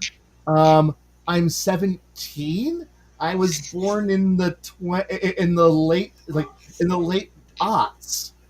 Oh, so you never knew that era. And they're like, yeah, let's go play a game that has all the advanced rules, because they never learned with the era before the advanced rules. The advanced rules were always there, so they were playing it. It's kind of like when I came into Starfleet Battles. I came in during the Captain Edition, during the Armageddon Edition, the final edition. Like, there's no edition past this. This is going to be it. So I never knew what the game was like when it was still basic in 1977. I came in at 1990. I had all the R like so when I came in, all the R modules were I through R6 were available. All the new races books were available. All the new all the expanded books were there. I came in J1 and J2 were already out. Battleships was just being released. I was there like I was there. PFs were already out in the wilderness. So to me, I never knew what the game was before this. So to me, late General War ISC shit, fuck, that was always there. With BattleTech, I got in just like a few months before the clan invasion hits. So for me, 2750 was the TRO that I got to play with. Yeah, I played a little bit with 325 and 326, but my main rule book was 2750, and then the clan invasion hits. So for me, it was always the clan invasion. I hated the clan invasion because I hate clanners, but it was always the clan invasion. Like I can't count the 6 whole months I played before the clans as I was before. No, yeah, I was, but technicality, yeah, sure. But that was like they hit just as I'm figuring out how to play this game. I've never known it any other way. Do I like it? No, but I played it, and it's because that's what everyone played. Fuck yeah! So it's kind of like listening to to people who are, but the young kids are enjoying it, and yeah, I know that for I I like Pathfinder. I know it D&D. I like Pathfinder, but I realize that and 3.5. But I realize that there are kids playing this game who weren't born when Third Edition came out, and whose mommies and daddies were playing second. So me going, well, it was so much better in the old days. Well, they've never known it. They don't. They Why should they? I mean, yeah. Teaching the fundamentals, teaching the basics, but they've always had all the quality of life shit that we've never had, that we never enjoy. Like the shit that we had to house rule in is now what they're just used to, and the shit that they're wanting is the shit that they figured out what they needed for their games, and it's like, yeah, I know we're trying to reinvent the wheel and go classic, but it's kind of like, why are we still using a classic carburetor when fuel injection is better? It's not better. It's arguably better, but computer controlled fuel injection, okay, mostly superior to your giant huge double barreled fuel guzzling carburetor. Yeah, we fucking love it. It's how we all had it back then, but we don't have to continue to be that way. And I'm enjoying I enjoy getting to play with people who aren't adherents to it, to the old ways. Yeah, the old ways are nice, they're fun, but we don't have to stick with them. And I kind of enjoying where things are going without having to be anchored. I'm anchored down. So it's weird. I know. I'm sorry. I'm just rambling. Hey Kai, Yeah. will you? Can I get you to check out the thing I just posted in your musing section? Sure. That is the opening pair. I'd read it out loud, but I'm terrible at reading. It would just be. I can read it. And that is the opening paragraph to the customizing your ship section. Because so far, what I have for shipbuilding, you get individual types of hulls, and there's sizes you can get from those hulls. Once you choose that, this is the first thing you read for the customizing your ship section. Admittedly, I asked an AI to write it because I'm not very good at words. Are not my strong suit. I can write out numbers. I can tell you how to do things, but fancy stuff like this is not my strong suit. But I really like what the AI came out with. So, yeah, I like it. Yeah. You want me to read it? So, if you want to read it for everyone on who else is here, sure. A ship soaring through the boundless skies is far more than wood and steel.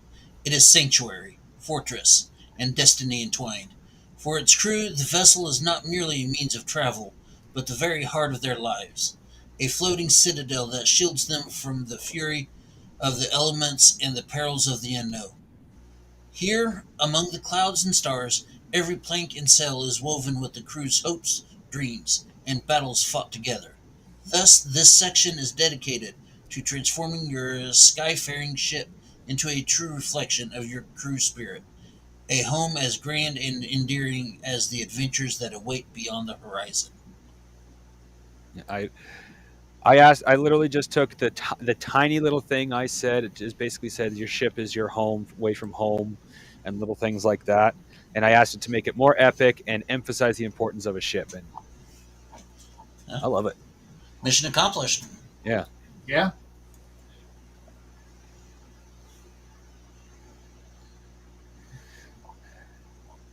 I love AI. All I need is a base idea, and it can do stuff like this. Yeah. As much as I love to say as a kid, I'm going to be a writer. I am not this kind of writer, admittedly. It's understandable. Yeah, that's why I wanted to be a writer too, and then I grew up and realized I suck According, at it. yeah, according to both Justin and Shadow, I specialize in show don't tell when I write a book. Like after I found out what that actually meant, like my very first book was literally nothing but show and tell. I described practically nothing other than very, very basics.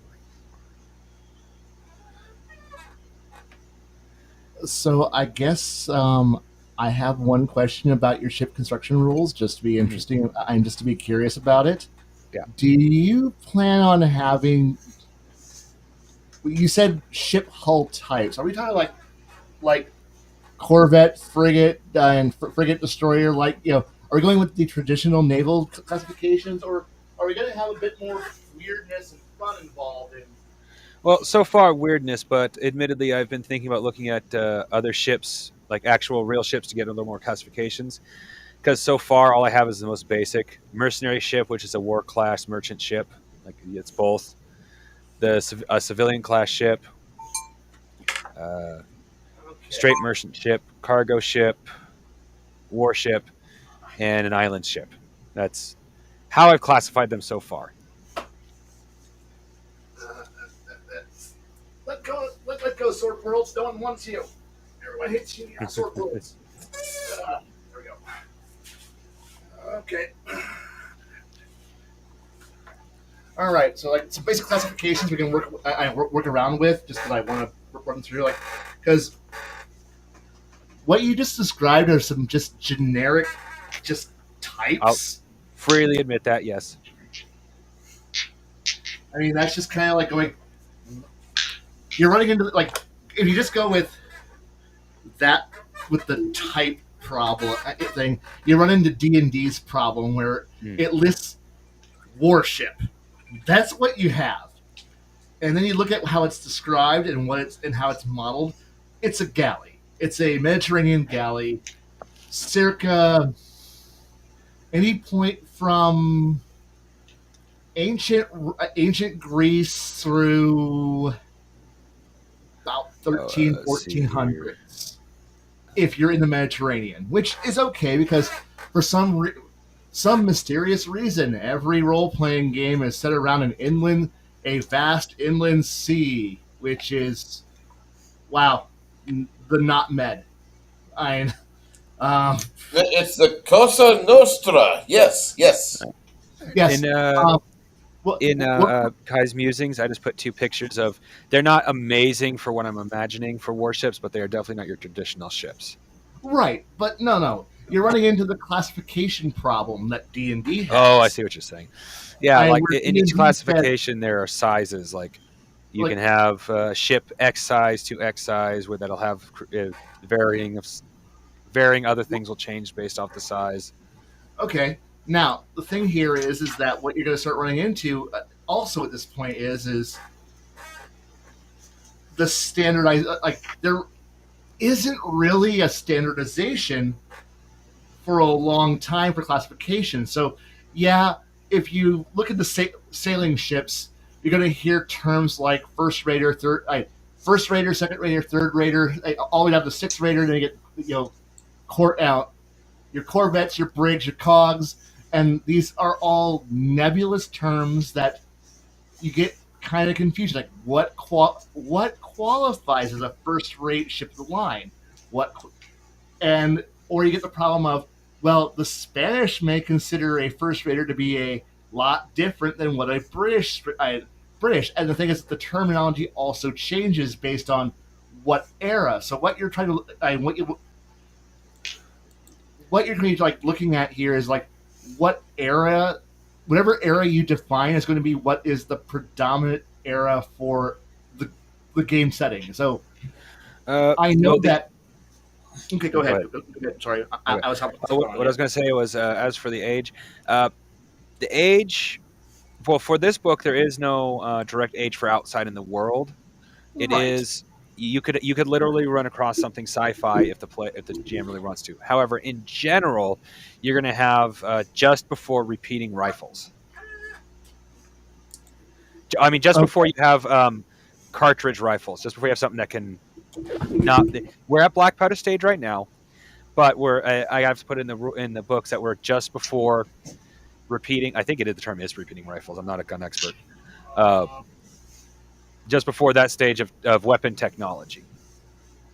In fact, I've already written that into the artillery rules. There's the possibility of actually making laser cannons, but you have to use magic to do it, or the possibility of a self-loading repeating cannon, but that has to still be invented. So what you're kind of looking at here is you're going to be looking at the era. A really interesting era that you should be looking researching into would be the post-Napoleonic era, but just from the post-Napoleonics through the early ironclad era, because this is the era where you have the transition from the old world size ships and systems of classifications to the newer style that's going to come in with the ironclad. Because what it sounds like here is that you're in a period of transition. The world's in a period of transition from an older setup, or either an older known setup to a rediscovered era, or they're either figuring out how to redo what they used to do in the past, or they're doing things or it's like you're kind of in this weird gray area where magic lets either people don't know how to do things that were done before, or they're rediscovering how to do it, or there's multiple attitudes and styles on how to do it. So some people are still doing traditional, while some people are pushing tech. Again, what? I was saying, because in this world, I'm not doing a 100% Skies of Arcadia. You're just straight under one moon at any given time. No, there are areas where you can see the suns, but you're not under its direct influence. You're in an open area. Under direct influence, though, green is always tribalistic. Red is kind of steampunky, but still a little bit less technological. They use steam power for basic stuff. They don't have cars or anything like that.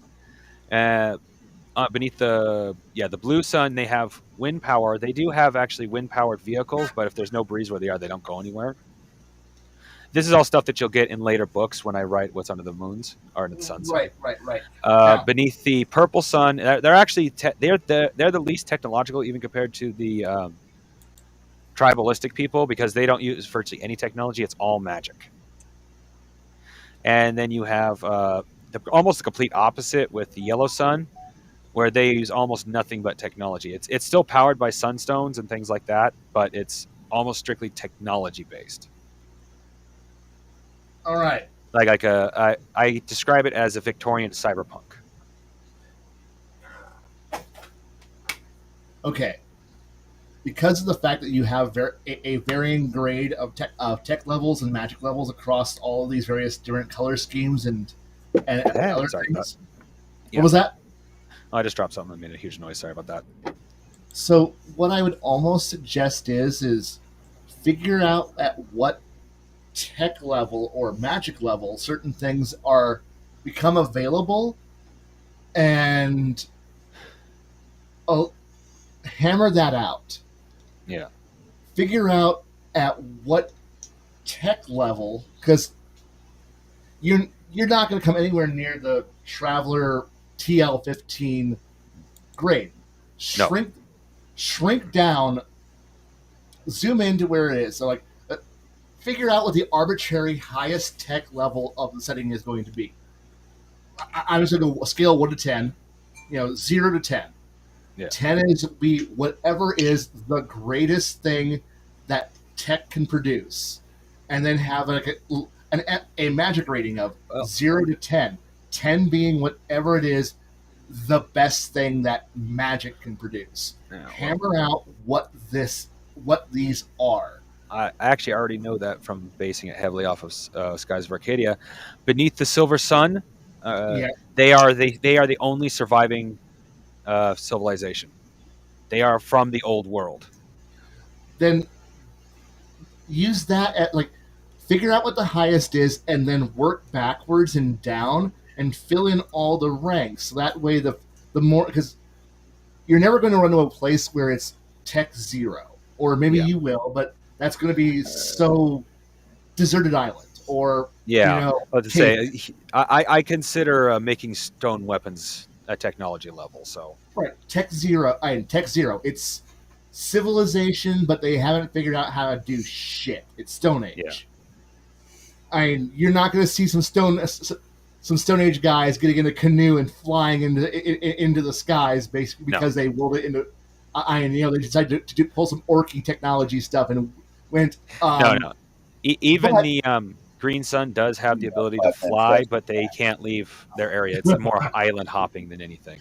But the thing here is that that's why you have, because you do have that mix of magic and tech. Figure out what is the most powerful magic that you're going to be able to put into a ship, because there may be multiple solutions to the same problem, and presenting both as viable options.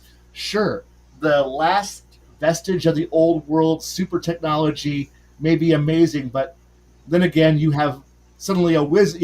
They have the Starship Enterprise, but then suddenly you see a wizard fly next to him in his flying death tower that's covered in laser stabs, and looks over at the Enterprise and kind of gives it the middle finger and then flies off, and it leaves the high-tech spaceship going, did a giant green hand give me a middle finger then fly off? And the wizard on an laughed. entire island? Right. On an entire island? Okay, I guess it did. Because that's that would be a hilarious possible solution to your problem, to the not the problem, but whatever game you're trying to build because not every player wants to fly around in the Enterprise, not every player wants to fly around in the Galactica, and not everyone wants to fly around in a giant flying tower. Yeah.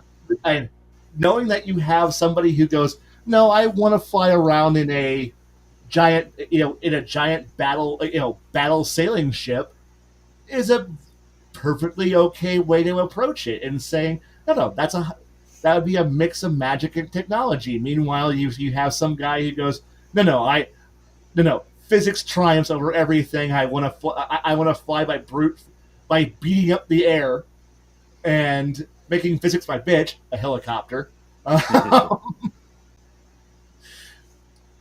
Then do that. But then again, you can also go, I want to fly around in Nazi fly gas, a Zeppelin.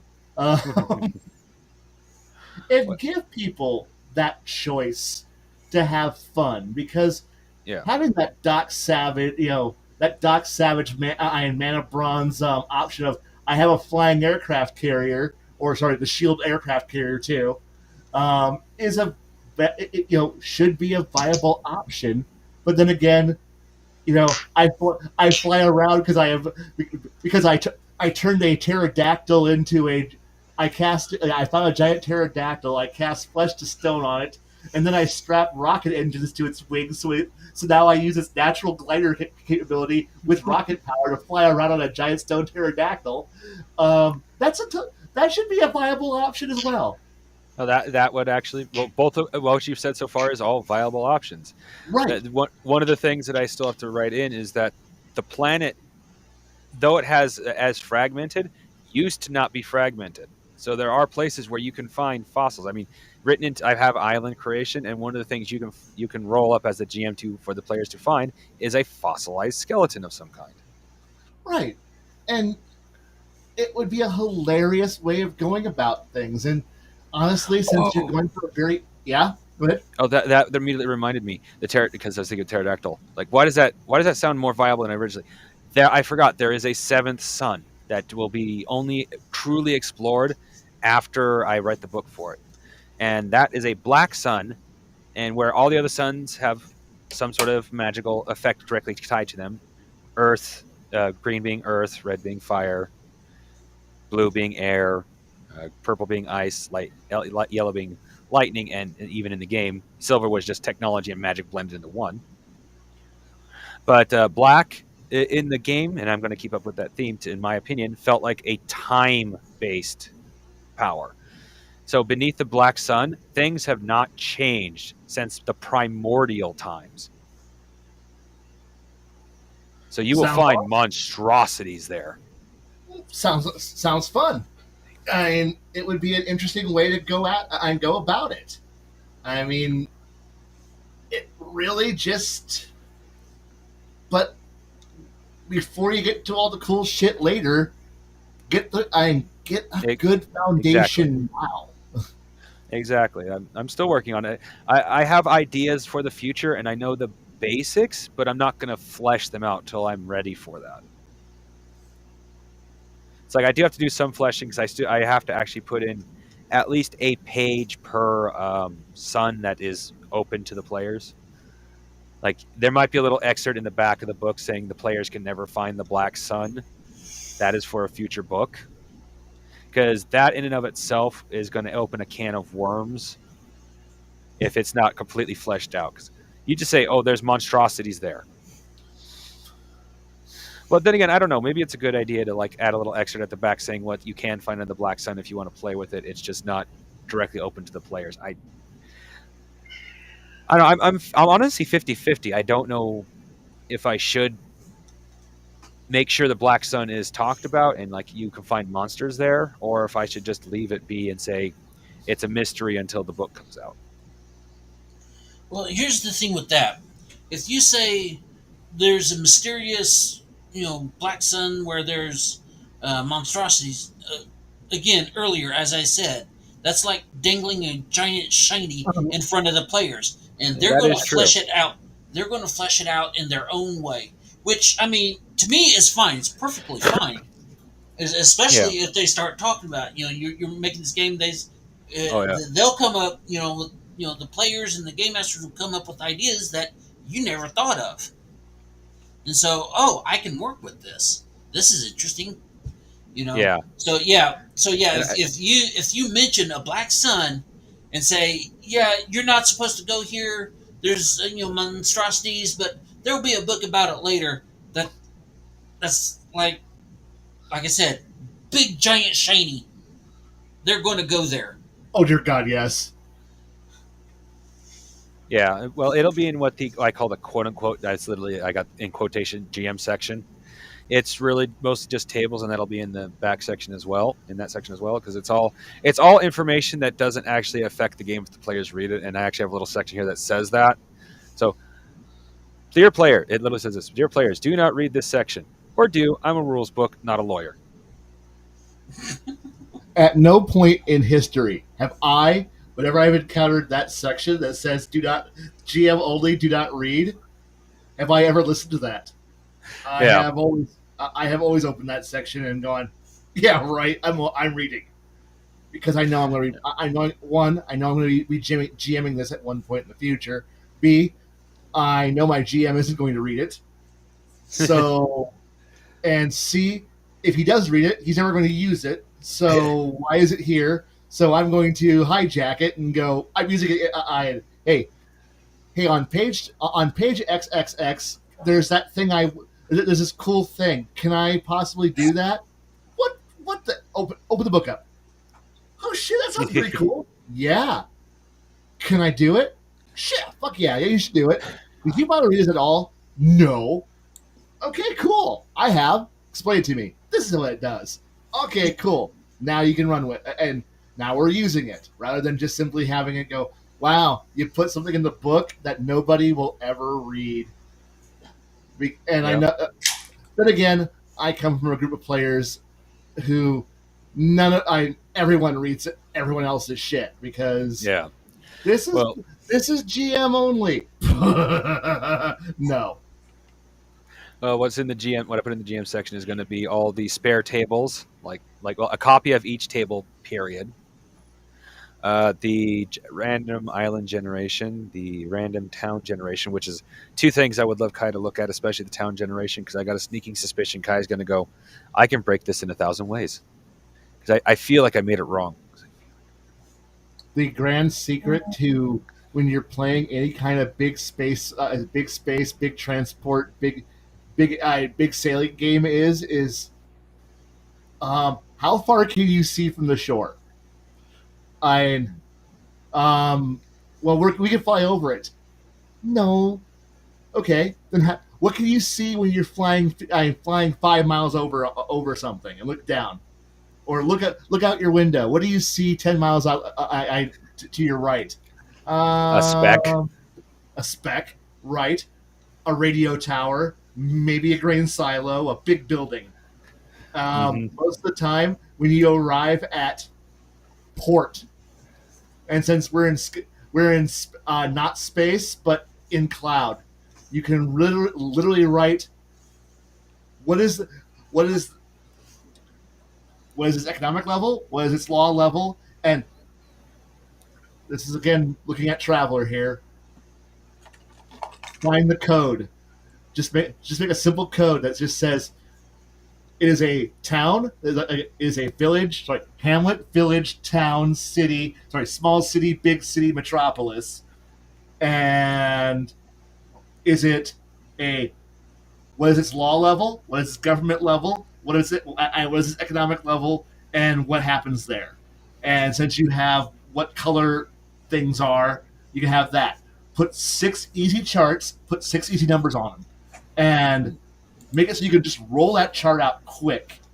You know, like we're just traveling to since the islands all move and can do stuff, and we're in a big giant floaty land of floaty stuff. You can literally just have new town and just roll up 6 numbers, seven numbers.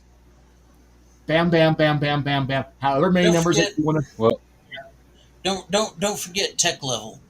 Yeah, tech level, like tech level, magic level, crime level, government, like 6, 7 numbers.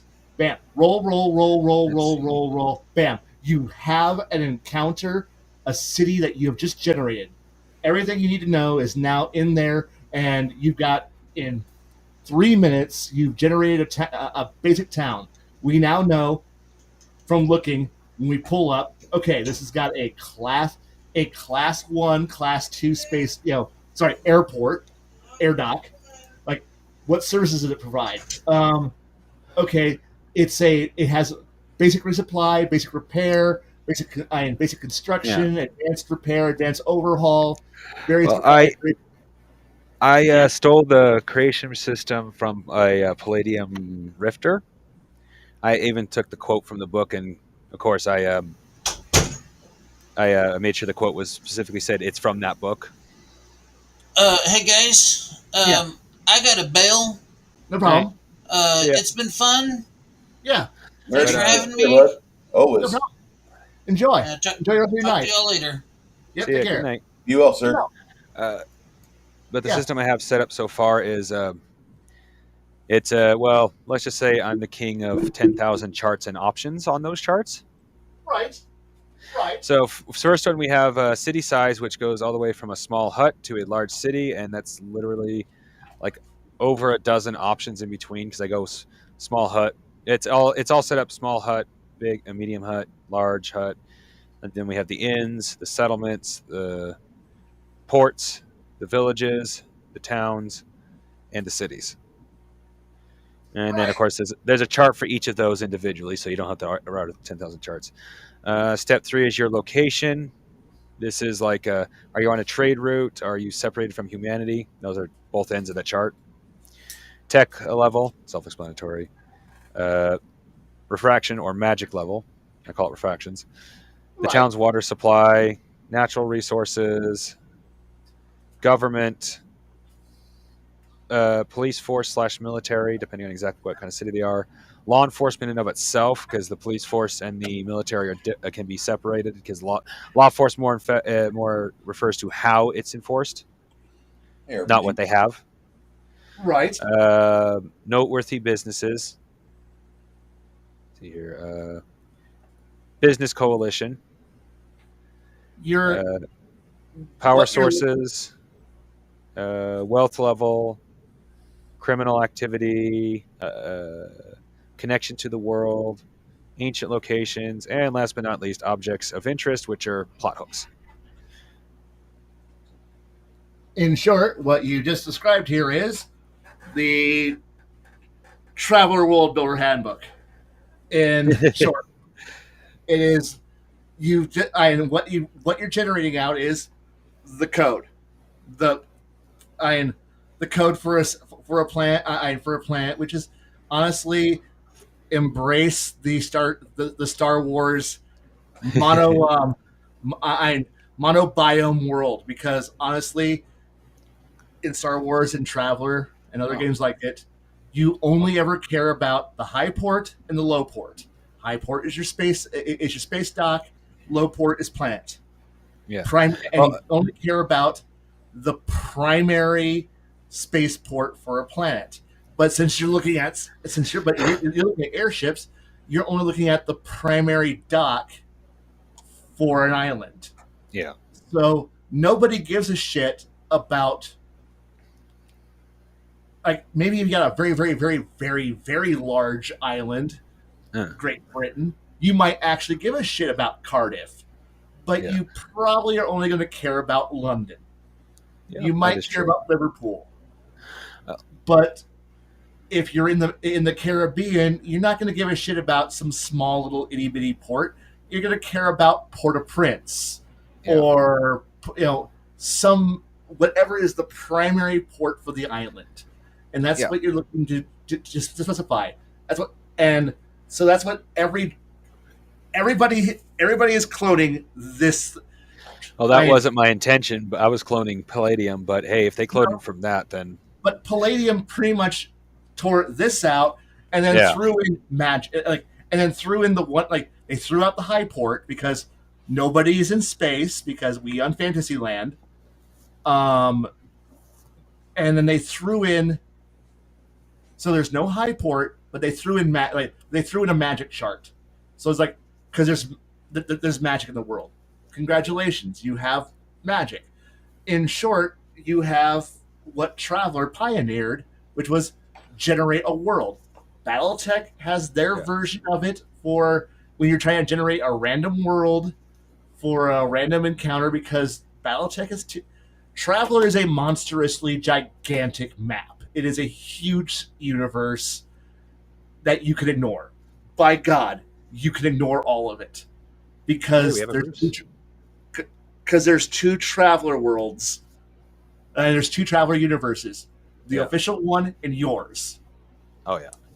And so you don't. So while I am a big fan of the Fifth Frontier War and the Imperial Civil War, I don't need to know any of it. I don't have to run any part of that. I can just create a sector and run with it. BattleTech is 2,000 worlds. There is 2,000 named. Actually, it's about 2,500 named worlds now in BattleTech. I don't have to use any of them. In fact, most of them are just a dot on a map and with barely anything in there. You can, the best part about BattleTech is that setting, the number of worlds that have been wiped out during either during the Age of War, lost during the American Civil War, Yeah. wiped out in the first, second, and third wars, rogue colony states that just people who just went, fuck it, and we're out, and then never told it, and then never let the forwarding address. Yeah. Uh, Um, what was that? and it obviously, and to get, because I want to get to it before I forget. You getting back to your saying of a mono planet, like a monobiome planet. Actually, Yeah, I made a random island generation before I did the city generation, and I made it yeah, actually very simple in comparison. Like a random island generation, first you have four sizes, anywhere from the basic of up to a mile, up to 50 miles, up to 150, blah blah blah blah blah. Like, well, the small continent up to anything above 5,000 miles is not considered a small continent. that's a continent. Yeah, but But anyway, and then you have the a small island generation. Like how actually big is the island? Mind you, it says in here you're allowed to choose how big are the islands in this more specific manner. It have a mountain? I don't know why, but I felt like doing that. Of course, you have resources. Oh yeah, that's why. Because if you have a mountain, you have a higher chance of having resources. What is the amount of resources? And then you have the resources themselves: low value resources, mid value resources, high value resources, which has everything from it has different things in it. I should say,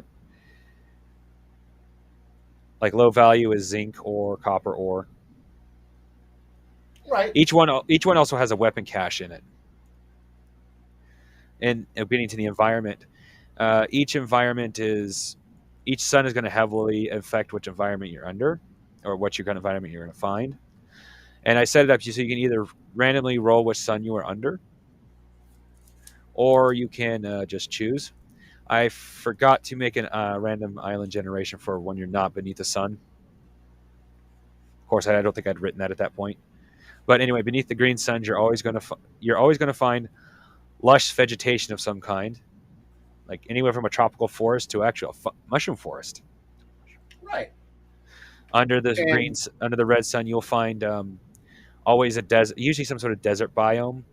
But they can also, as a discovery, you could find a. Oh, that's not. Oh, excuse me. The salt lake is the discovery because I forgot. Most people don't have refrigeration, so salt and ice are very valuable.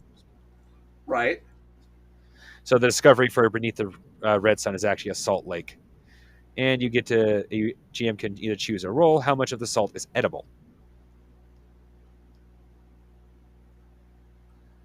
and the thing here is that I mean, a lot of that's cool information, and yeah, it's totally awesome. But your players, your players just need to know. It's cool for you as the GM to have all that information because that Yeah. helps you flesh it out. But really, at the core of it, what your players really need is just simply what they see at first, and then you can grow out from there if they want to stick around. Because Oh yeah. RPG Grandma is right. Players are sketchy motherfuckers who will never travel the main route and the main roads ever. Players are sketch. They are going to run. Ooh, ice wells. That would be Yes, cool. actually, I do. Like several areas, even like I have to. I need help with a map to write everything up properly in that instance. Like not necessarily a set world map, but an example world map.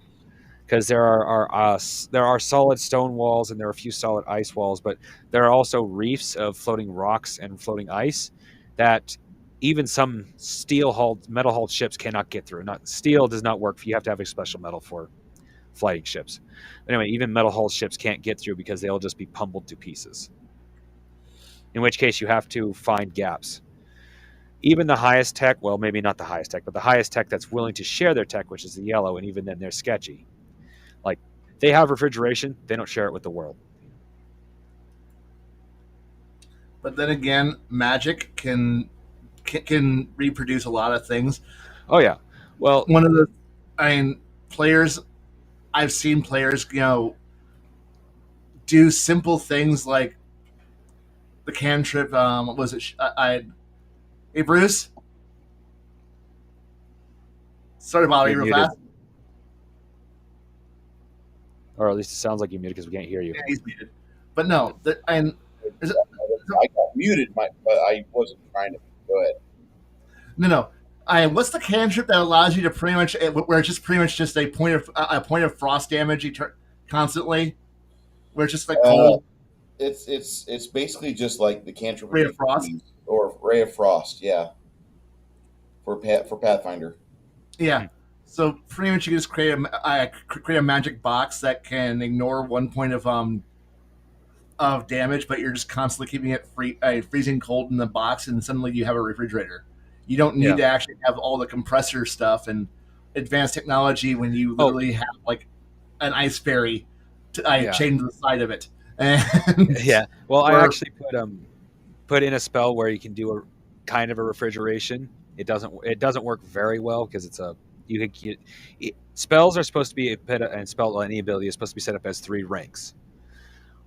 Anybody can learn a refraction within their internal color. Think Naruto in that aspect, where they have their own mm-hmm. internal elements. Anyone can learn a spell within their element, but a refractionist can not only learn any spell, they can create new spells and advance spells. So there is a possibility you can take that basically the refrigeration spell and make it something that lasts for quite some time. Right. And one of the things I actually need to do is take each section and do the 3-tier advancement for at least one spell, so people get an example of that.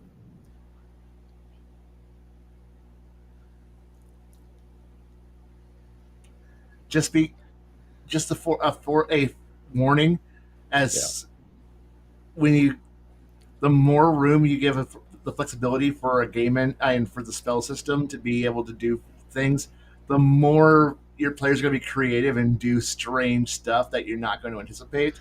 I, Well, I only say this because I'm a big Mage the Ascension Ars yeah, but Magica fan, yeah, and that is the most big brain magic games that you're going to play. That oh players yeah, pull out the strangest things, but they're also the most liberating from the traditional chunk of boring.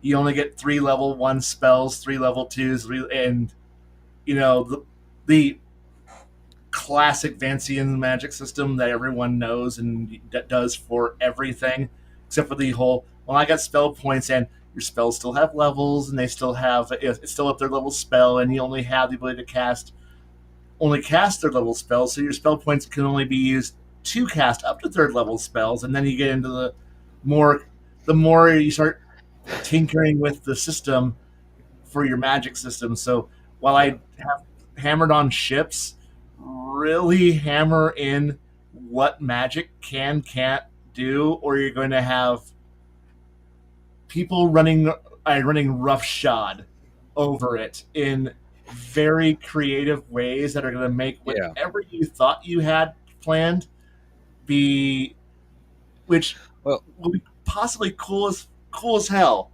But you might have the problem of some players will not be able to follow along, yeah. or they won't want to follow along, or they'll want to do very traditional things, and then you'll be forced to have to go. So figure out what your limitations are. Figure out the hard rules of your system, of your magic system, so that way it's a fun system for everyone, including the non-magic users. Yeah. Because Well, it's not fun if the magic users can do everything and nobody else gets to have any fun. well, that's part of where Hardium comes in. But as for the magic system itself, like for those that don't know, I call Hardium. It's basically the anime force of will ability, where it's not magic, but they have that power. That's what Hardium is in my game. Right. Uh, RPG Grandma says in Greenland there are some ships that winter in the ice with the people on board, and they're moored in such a way that the ice gradually freezes them in. There's a way to do it out in the little Mm-hmm. bays and the caves, and yeah, some of the berthing they specifically built for that to happen. And yeah, should be a way for you to want to emulate that in a game if you have a winter port. One oh other yeah, thing that I was thinking about this entire time you guys were talking about this is like whenever we were coming up into Brest, France. Brest, France is noted for a few things, but one is on your way in, you see the aqueducts. And so that goes into your water sourcing. and you can talk about that and describe that to your players as they're going into the area. So maybe they don't have quote unquote the best rivers or flowable water, but for drinking, but you do have a good source of water to where if your guys are taking water on in barrels of water, something like an Yeah. aqueduct system would be preferable as opposed to having to have a giant filtration system hooked up to the inlets from the ocean itself. Just Yeah. saying. Well, in the case of this, the isle, you have to have a water source if you're creating a city, and depend. I don't know if Traveler did this, but for Palladium, they did. You get certain things that you have to roll, and then you get so many points you can spend to build up your city. No, They did Traveler it slightly. They did it slightly differently, but I made it easier. They did reverse of what you would think makes freaking sense. Traveler does not. I just remember, Traveler is a game of you roll and then you can either take it or just go, Ah, No. no, because obviously this mega metropolis makes no sense that it has no governing body whatsoever. This planet has 4 billion people and no functioning government on it. That is an issue. yeah. Something either which is an awesome plot hook. You arrive. This planet has 7 billion people. It has a high tech military, and there's no functioning government. You have obviously arrived. Something has just happened. Why? There's no government. What do you mean there's no government? You mean it's balkanizing? No, there's just literally no government. Oh no. And at which point somebody scrambles over to the check the when we arrived. Did somebody broadcast a sky marshal warning when we arrived? Um, like the one guy who's like military intelligence is sitting back going, check the audio logs. Why? Somebody's screaming for help right now. It's on an encoded band. Try these. Try this. How do you have that? Don't ask what I used to do. Just try this decode. I deciphering book right now, and then you find out. Oh yeah, yeah. Okay, the entire planetary government has completely collapsed. There's currently armed struggles in the streets, and at which point someone goes. Can we land somewhere to refuel and run the fuck away? Why? Because there's 7 billion people down there, and they have everything. Oh, um, hey, Highport, the Highport. Hi, we're currently on fire, and do you have any spare fuel? If you want to go shoot the plant and the militia governor who runs the other half of the station, yeah, you can have fuel. Just all you gotta do is dock. Oh, all we gotta do is dock and take it. Yeah. There's just like 5 battle-suited Marines who are guarding that section. It's a small firefight for you. Fuck. Yeah, no, we're gonna go land. Good luck. Yeah. and, Yeah. like, see, that's the kind of fun that when you randomly generate a system or an island or a city that you go, this makes no sense. Yeah, you can play with it, juggle it, but the thing is that your players have just come out of high speed transit mode. They arrive at an island. You've randomly generated it, and well, it's a mafia run town. Yeah. What mean? It You mean wouldn't be like that hard to add a random generation to the rest of the city, to the rest of the city generation. You have the Right. option to do both. Right. So if you generate the local government is non-functional, but it's got ridiculously high powered. The crime is off the chart. There's no police. Well, there's no police, but suddenly you can go. Well, there's high crime. There's no functioning police and no functioning government. So it's got a functioning government and a functioning police force. It's just that it's the mafia. Um, it's like, so you're not going to to the island governor and asking for help. You're going to the local mafia don who runs this part of town, and the police are worthless, but there's the enforcers. Suddenly you go, there is a functioning government. It's just Italian. Um, or it's Russian, or it's Chinese today. And Do the people get a say? No, they don't. Nobody votes. Yeah, we have some guy we vote for once every 4 years who's the face of the city. But your players don't need to know that. They don't need to know what the current midterm election is going to look like. They're there to offload their probably stolen goods because you beat up some pirates or beat up a merchant ship, stole their stuff, legally acquired it. You strategically transferred the equipment onto your ship, and you and you now have money. You need money, and the players and this new place has money. You're going to trade your stuff for money and food because you need food. Suggestion: do not let anyone have the spell create water or create food. Just wipe those spells from everyone's spell books. Nobody has it. Nobody will ever have it. It's just this. Sure, you can conjure whatever you want, just not food. But what about water? No, no food, no water. That way, you tie your players eternally to having to get more food and more water, always. So they're always having to go back to a port every 6 months. Yeah, so California. It is Yeah. distinctly California. Yeah, I mean, I had create bread and ale, and you could create like everything but mead because that's the most expensive alcohol. But on the same hand, it's like that is a good way to put either a bar out of business or make a bar so they don't have to ever purchase alcohol. In which case, what's the point of an economy? But and the problem here is that what you've now given your players free reign to go wherever they want and never have to do anything besides buy repair parts for the airship. There's no point. Why are they pulling into this place? And they've got no need. The travelers' greatest thing that it gave us is that ships never carried more than you never carry more than 2 weeks to a month of food because jump time is always a set amount of time. Here's boom. Here's your days. You travel 2 days. 2 days to leave planet to reach jump distance. 6 days in transit time. 2 days back to a planet.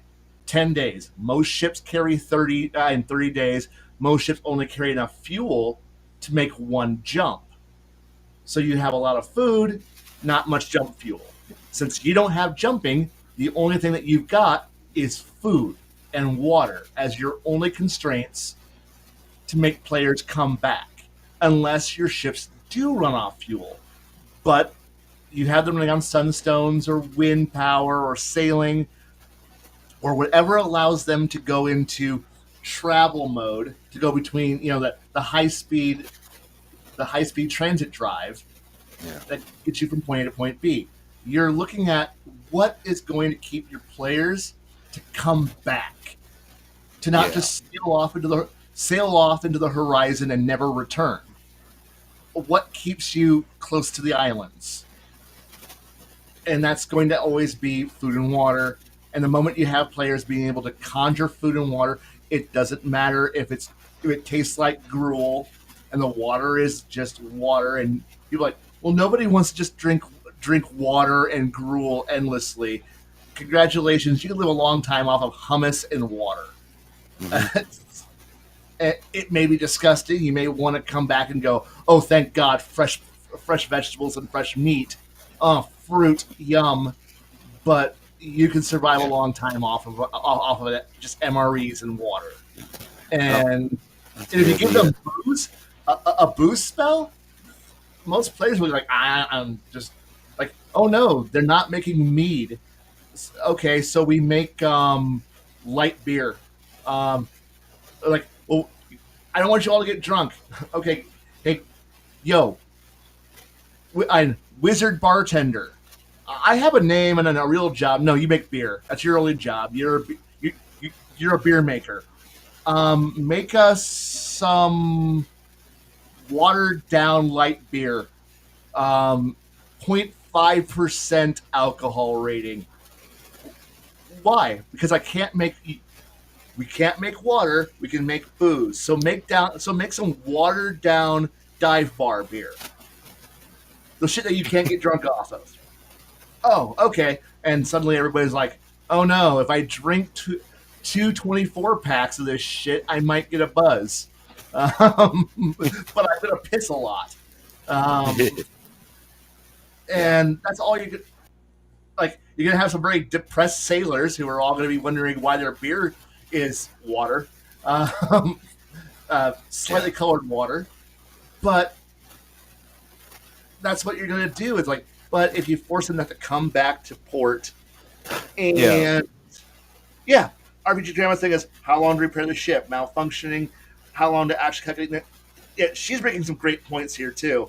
And yeah, I still need to add. I've added monthly maintenance. I need to add like charts for yearly, weekly, and daily maintenance. Which I actually need to do a little more research for daily maintenance.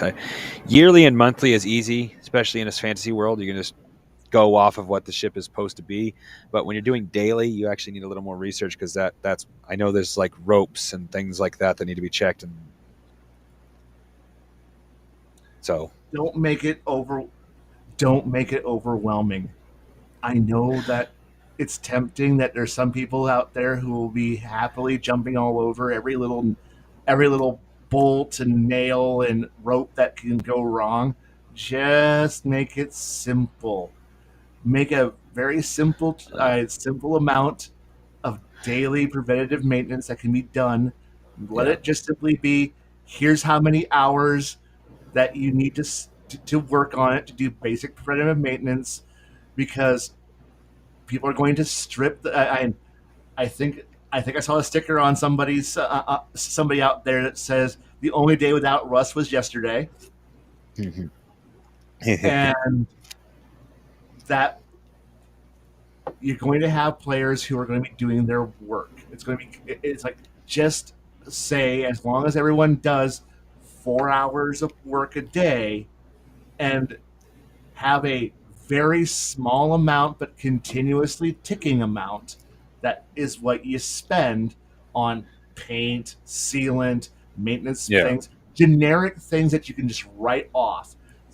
Give it a small amount, like 0.01% of the value of the ship is your weekly maintenance value. Just mark it down. As long as you have that much money spent on paint, nails, rope, generic shit, wires, whatever the fuck is your general daily shit that needs to work. Polish, tar, anything. Just have that 0.01%. I'm just making up a number at this point. That is your weekly spendable amount. It's like, that way, that represents all the minor things that will always go wrong every single day. That just there's not a day that something doesn't break. And you may go 2-3 weeks without something breaking, but then when that thing that breaks, that does break, is going to be represented by that amount of money that you have. Because otherwise, it gets down to, I hope you really enjoy this giant pile of books I have behind me, and all of the stupid shit that goes into measuring out every single bit and bob on the damn thing, to the point where, no, I love this shit. No. Well, it doesn't go into huge depth like the monthly one. It has like simple things: torn sail, rotten boards, and like not like 2d4 rotten boards or metal plates or rusty rudder chain. RPG Grandma's on it right now. I'm telling you. Oh, she's on it. Yeah, the nasty cubes on space stations. Yeah, and then I do have a. Cubes. Oh dear God! You won't die, but you wish you did. Yeah, I actually added a additional, like, I think I need to cut that back and add a few more, like either shorten this list or add a few things to it and cut those out, because I have all of a sudden 1d4 extra maintenance a month, 1d4 plus 1 extra maintenance a month, 1d4 plus 2 extra maintenance a month, 1d4 plus 3 extra maintenance a month, which means you have to roll on that table that many times, because that's what they have to fix. Like, after what you just said, yeah, that's a little bit much. That's a little bit much because at that point you're starting to wonder about how Is this worth it? is it worth it? Then you have to ask how long's it been since you've done an overhaul? Because there's maintenance and then there's the periodic overhauls that have to Yeah. be done. The longer you're out without the overhaul, the more shit starts to break faster. And that means sometimes you got to pull the ship, pull it out of the water and then work on it. Like serious work on it. Yeah. and and this could be just landing the airship somewhere and then turning it off. Just letting people start going through all the bits they can't get to when it's moving, when it's floating, Yeah. when it's doing its job. And that is when you get the big maintenance, your big monthly maintenance costs come into Yeah. it. Or the once every 6 months, because you may have this beautiful. It's like just like have that weekly maintenance cost, and then have somewhere you need to do an overhaul periodically. And when that overhaul happens, it's going to be a month or two where that ship's not going anywhere. A few weeks, like maybe it's a small overhaul, a few weeks, or a month. And at that point, your players get to go out, and most of your players better be goddamn working and helping fix that ship and getting it running. But the players are going to wander off and go do anything. Yeah, and you're right. RPG Grandma's right. After so many trips, it's overhaul time. Yeah. And as for like being able to You're do not overhauls on, so go ahead. You're not the Voyager. Do not be Janeway. Do not just fly the ship till it fucking breaks eternally. Yeah, well, as for like fixing it on the go or things like that and keeping up with supplies, yeah, there's actually written in that you can go weeks, months without seeing an island, because this planet's so big, they're so spread out. Which is why the mercenary ship, as I call it, has a cargo capacity, at least your average one, of 50 tons with 6 tons of hidden cargo.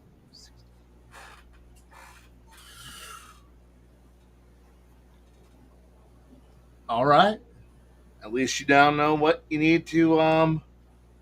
Yeah, RPG Grandma's on this one. Really good.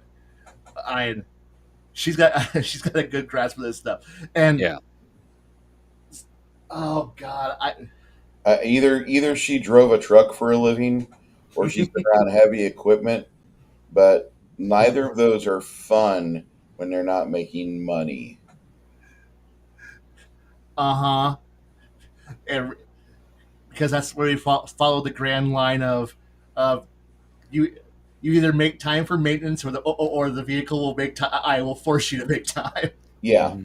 And being forced to make time for maintenance is absolutely not in your best interests. Nope. Well, the plus side, as long as the engine stays intact, you won't sink. Yeah, but how long? That's a rule that's written in. How long do you want to push that until the magic smoke escapes? Yeah. Well, if the magic smoke escapes, it should still float. It works kind of magically because of the way the sunstones work. It will keep floating as long as you have 80% of the engine. But however, if engine starts breaking down, you ain't going anywhere. Period. You're just going to float there, but you ain't going anywhere. So, I want to introduce you to the Oliver Hazard Perry class. Oh, fuck! This thing can run off of only one of 4 generators. It never will have all 4. It will never have all. It has 4 of them. They should all be working. They never are all working. In fact, you'll be operating on one of these, one generator off this. Yeah. Listening to the story of people who've actually been on one of those goddamn frigates. See, I When was it's on working, it's beautiful. It's never working. I was on the Knox class frig, and that thing, like, it just I don't know how it stayed running, but that ship stayed running long enough to where we were able to show it off to the Turkish, and then the Turkish took it over, and that was literally what happened with USS McCandless.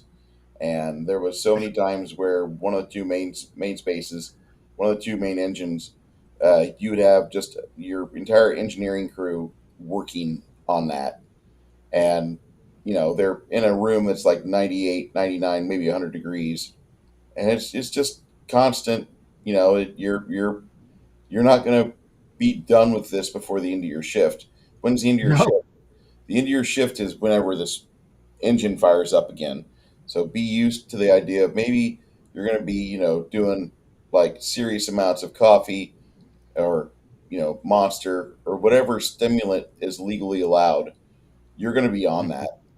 And RPG Grandma, she's got 20 years in heavy equipment operation. Being broke down sucks. There's nothing worse than being prematurely shut down on the side of the road in the middle of nowhere, two-lane road, Yeah. nowhere for your mechanic to really get this off the road so he can work on it safely. He's working on it on the fly, and there are jobs that CB's had in Africa that would be preferable than trying to repair a truck in the middle of Iowa by Strawberry Hill when you're like completely dead on the road, and it's only 2 lanes. Huh. Good luck. Yeah. yeah. Okay, I'm going to go put in my channel one of the most terrifying things you will never want to actually see. This is your shift chart for a ship. This is the misery that you're going to be looking at your players doing. And don't forget, she says, ships can be both underpowered or overpowered. Oh dear God, yes. Oh, that's already built into the system. You could have a tiny ass ship with a huge ass engine. And the thing here is that parts. I know. I was just showing. I holding up in the Perry class. People are probably going to be fixing things as they break, and they're just going to at a chain of things that are wrong, and they're just kind of going, what do we need to have working now? And meanwhile, you got someone else who's trying to procure one of the things that will allow you to turn something back on. So everyone is kind of okay. So we know we can fix this one, but by the time we get it fixed, the other one will break.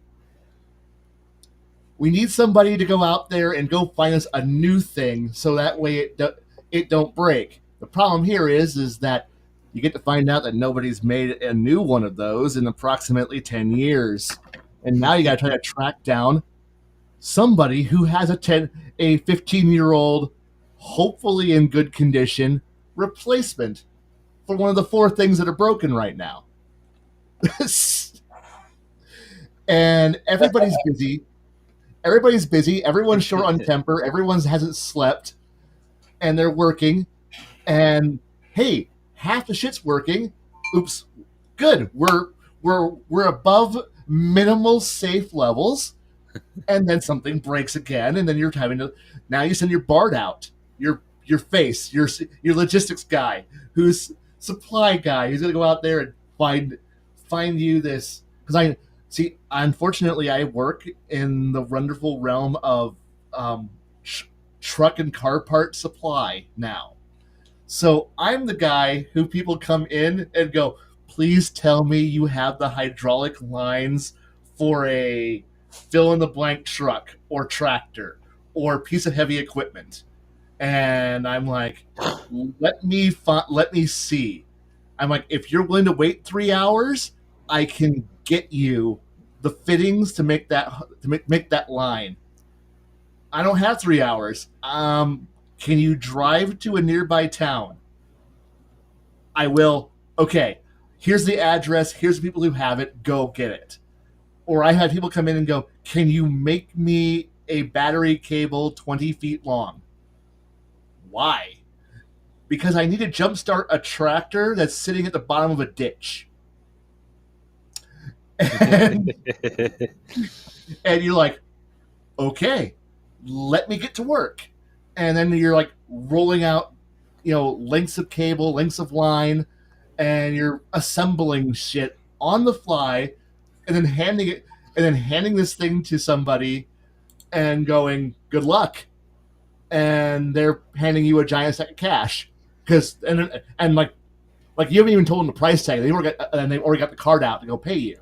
And you're like, I was going to cut you a deal, but okay. And this is what you're doing. Still cut them a deal. I will, and I do. But dear God, some people who come in and ask weird shit, and I'm like, what the fuck? And I've only been doing this for 2 years. There's some people who have been doing this for like 30, and they're like, oh, that's the first time I ever heard that thing that's gone wrong. And this is just where semi trucks and big dumpers and other vehicles. God help me if I was sitting on a pier on a dock, and some guy shows up with a half burnt out ship of the line, a frigate, a heavy frigate, and two of its 3 masts are gone. Most of its rigging is torched, and it's got plywood over like half the hull for repairs. And I'm gonna be like, well, let me go call up the dockyard boys, and we'll see what we can do for you. And this is the weird shit's going to happen.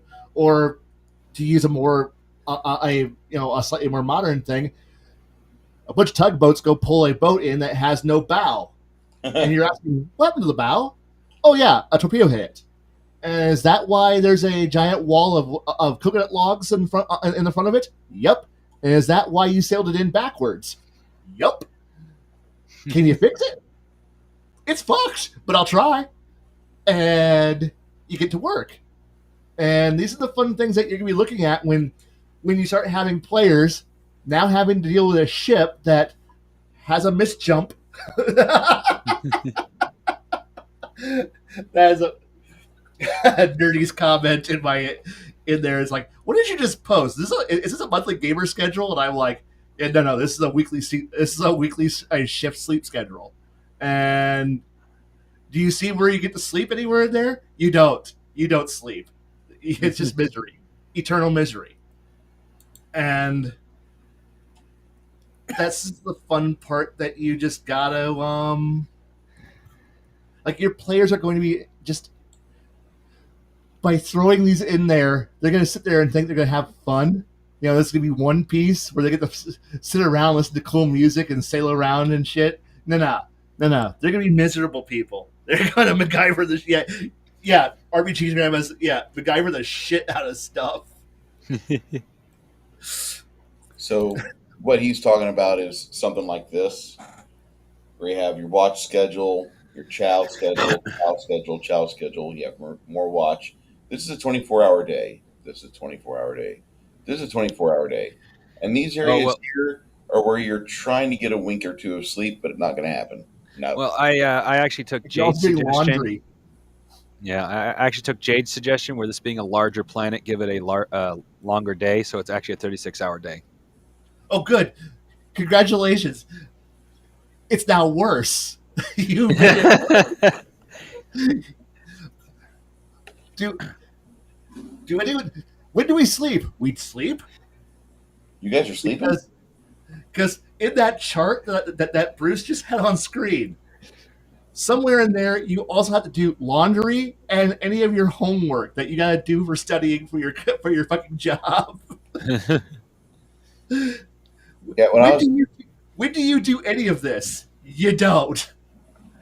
And the next one is worse, because this is, and now you're trying to tell me it's now 38 hours? Oh shit. How do you break that down into functional human ability to work times? You'll figure it out. You'll They'll just figure it out. that's how that is. And I hate to say that, but that's literally the best you can expect. Yep, you'll figure it out. But just realize that these nightmare charts I put up is going to be the miserable life that your players are going to be living by, which is the horror of the 4 hour bell. Ding! Here goes. It's been 4 hours. Next thing's going to happen. Do whatever it is that needs to get done, and it's just going to be crazy. Your players are going to be fucking miserable, and make sure that they don't that they. And sometimes it's quiet. Sometimes nothing's going wrong. Maybe your players are finally the good people they should be. They're players. They have managed to buy all the parts they need. They have done all the maintenance. Things are running really well. Everyone's there's enough people on board. They haven't killed. Nobody's died recently, or nobody's sick or injured. Every job is being filled. Everyone's happy, and you can have adventures, and it's wonderful. And Damn it. but then somebody gets sick, someone gets killed, and you got to figure out how to replace those people because, well, we're going to be having adventures that involve naval combat between airships. It also gets better when it comes to that. There is a common cold, disease, and infection charts. Right. Like I said, people get sick, people die, people get shot, people fall off the ship. And since falling off the ship is a long drop down into the bottom of a planet, so there's going to be no real, well, hey, someone fell overboard. Well, he's gone. There are no recorded cases of anyone returning. So everyone as far as the wide world is concerned, there is just death if you fall. Right. So there's just death. So you're going to have this continuous state of storms happen, wind happens, ship lurches, something weird goes wrong, somebody just trips. And I still have to talk about with a planet like this, you're going to have literally small continent-sized hurricanes. Right. So think about the fact that you're going to be continuing running a ship now, which has nobody on board, or there's not enough people to cover all of the shift. And, well, most of us have worked jobs where, hey, it would be cool if we actually had, 2 more people to cover things. That'd be cool. And then know that it's going to be 3 to 6 weeks before we can get those bodies back in. And now we're playing on a ship that's flying around, and there's not enough people, and everyone's having to double up to cover up all the problems. It's a major battle. Oh, hey, we got a prize ship. We captured an enemy ship that's full of money and loot and treasure, and we're going to throw a prize crew on the other ship and sail it back to go get rich. Now everyone's pulling double, triple shifts, and everyone's dead tired, and shit starts to go wrong. Then it's fun. This is where the fun happens. Oh, yeah, and RPG Grandma. Speaking of some ships have more death than others.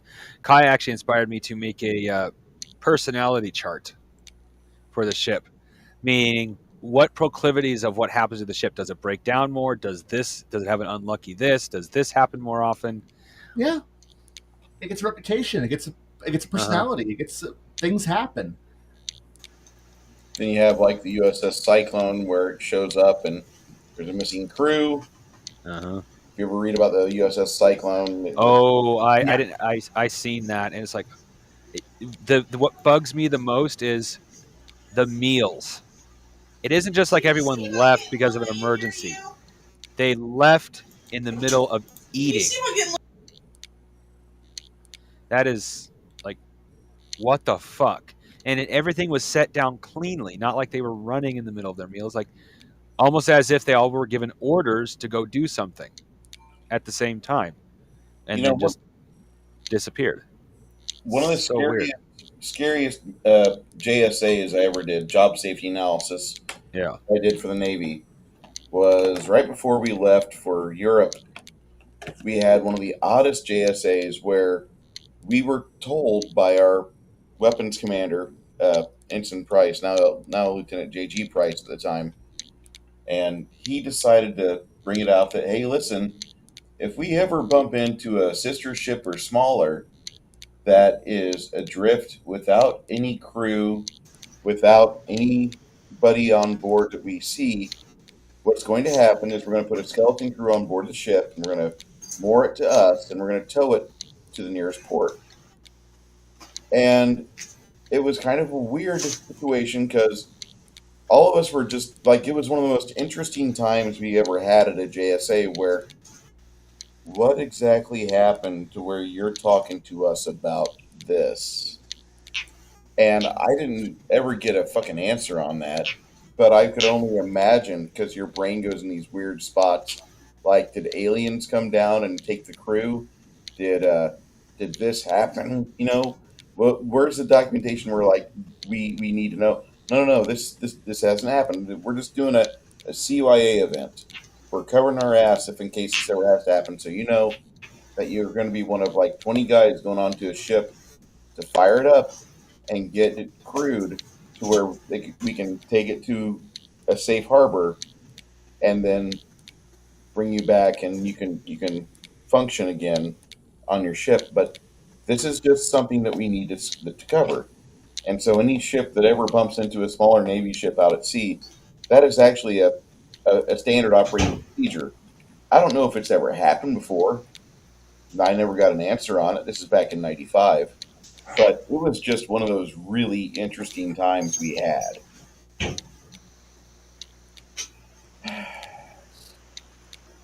So if you don't have enough people, that's a higher percentage of malfunctioning things. You get that skeleton crew over there, expect things to go wrong. Just get the main things going. You get the shaft going on the ship, and now you have typically AC is working because that's what will get AC and oxygen pumping through the ship. That's your pumps. And just sometimes by getting it moored to another ship and helping it pull through the water, that will spin the drive shaft. That might be all you really need in order to have spaces be livable for a period of time. It's not recommended. This is an emergency situation. But I figure by me saying this to you, crafting, this is something you could throw into your game and you could make it into a hypothetical scenario. Comes straight out of the U.S. SOP book for Navy. There's just so many fun things that you can do to make ships interesting as your for your game. Yeah. It really is. It's like I know it's weird to say it, but yeah, I just pick up. I know you want a more anime feel to it, but the Horatio Hornblower series is actually a fantastic book series for this kind of stuff. I mean, or if you want to go for a bit more of the sci-fi side of it, it's Horatio Hornblower in Space, also known as Honor Harrington. Well, I'm trying to aim for not necessarily low fantasy, but like anywhere from a fantasy style to a sci-fi style. And so if you want to go full anime with the outrageous powers, you can. But if you want to be more things that are based in technology, you can. If you want more things that are based in the more magical sense, you can. Right. But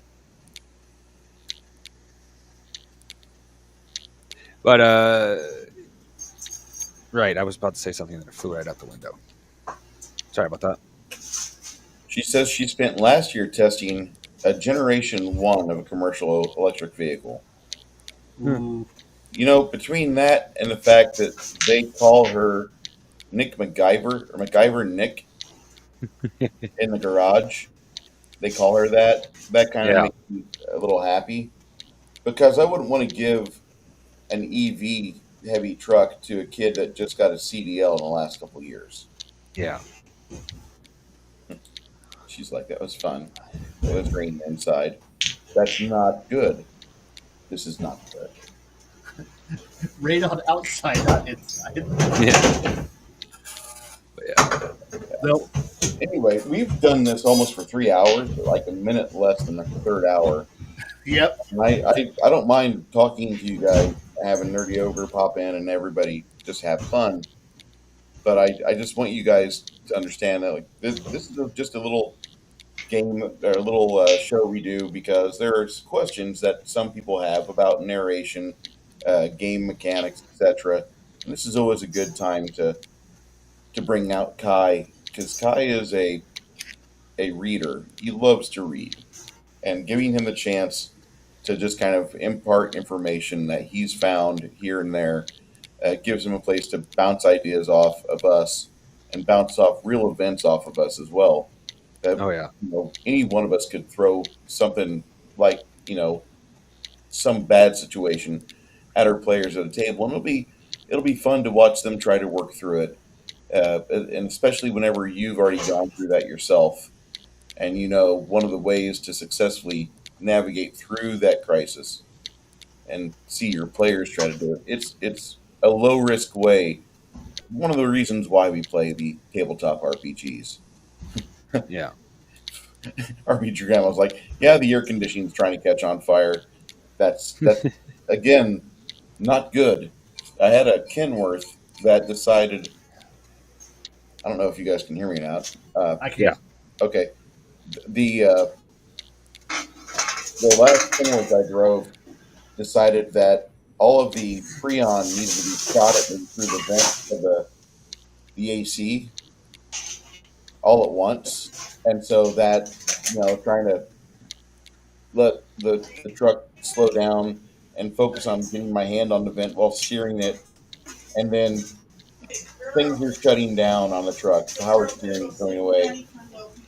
Was just kind of a nightmare, but I did manage to get that pulled over without any incremental loss to other vehicles, and we did get that thing safely towed. And then I never drove that truck again because the owner of the truck was furious that happened, and I'm like, this is on the truck, man. I don't know what to tell you. But sometimes, they just put on so many miles, and that one only had like 300, 400,000 on it.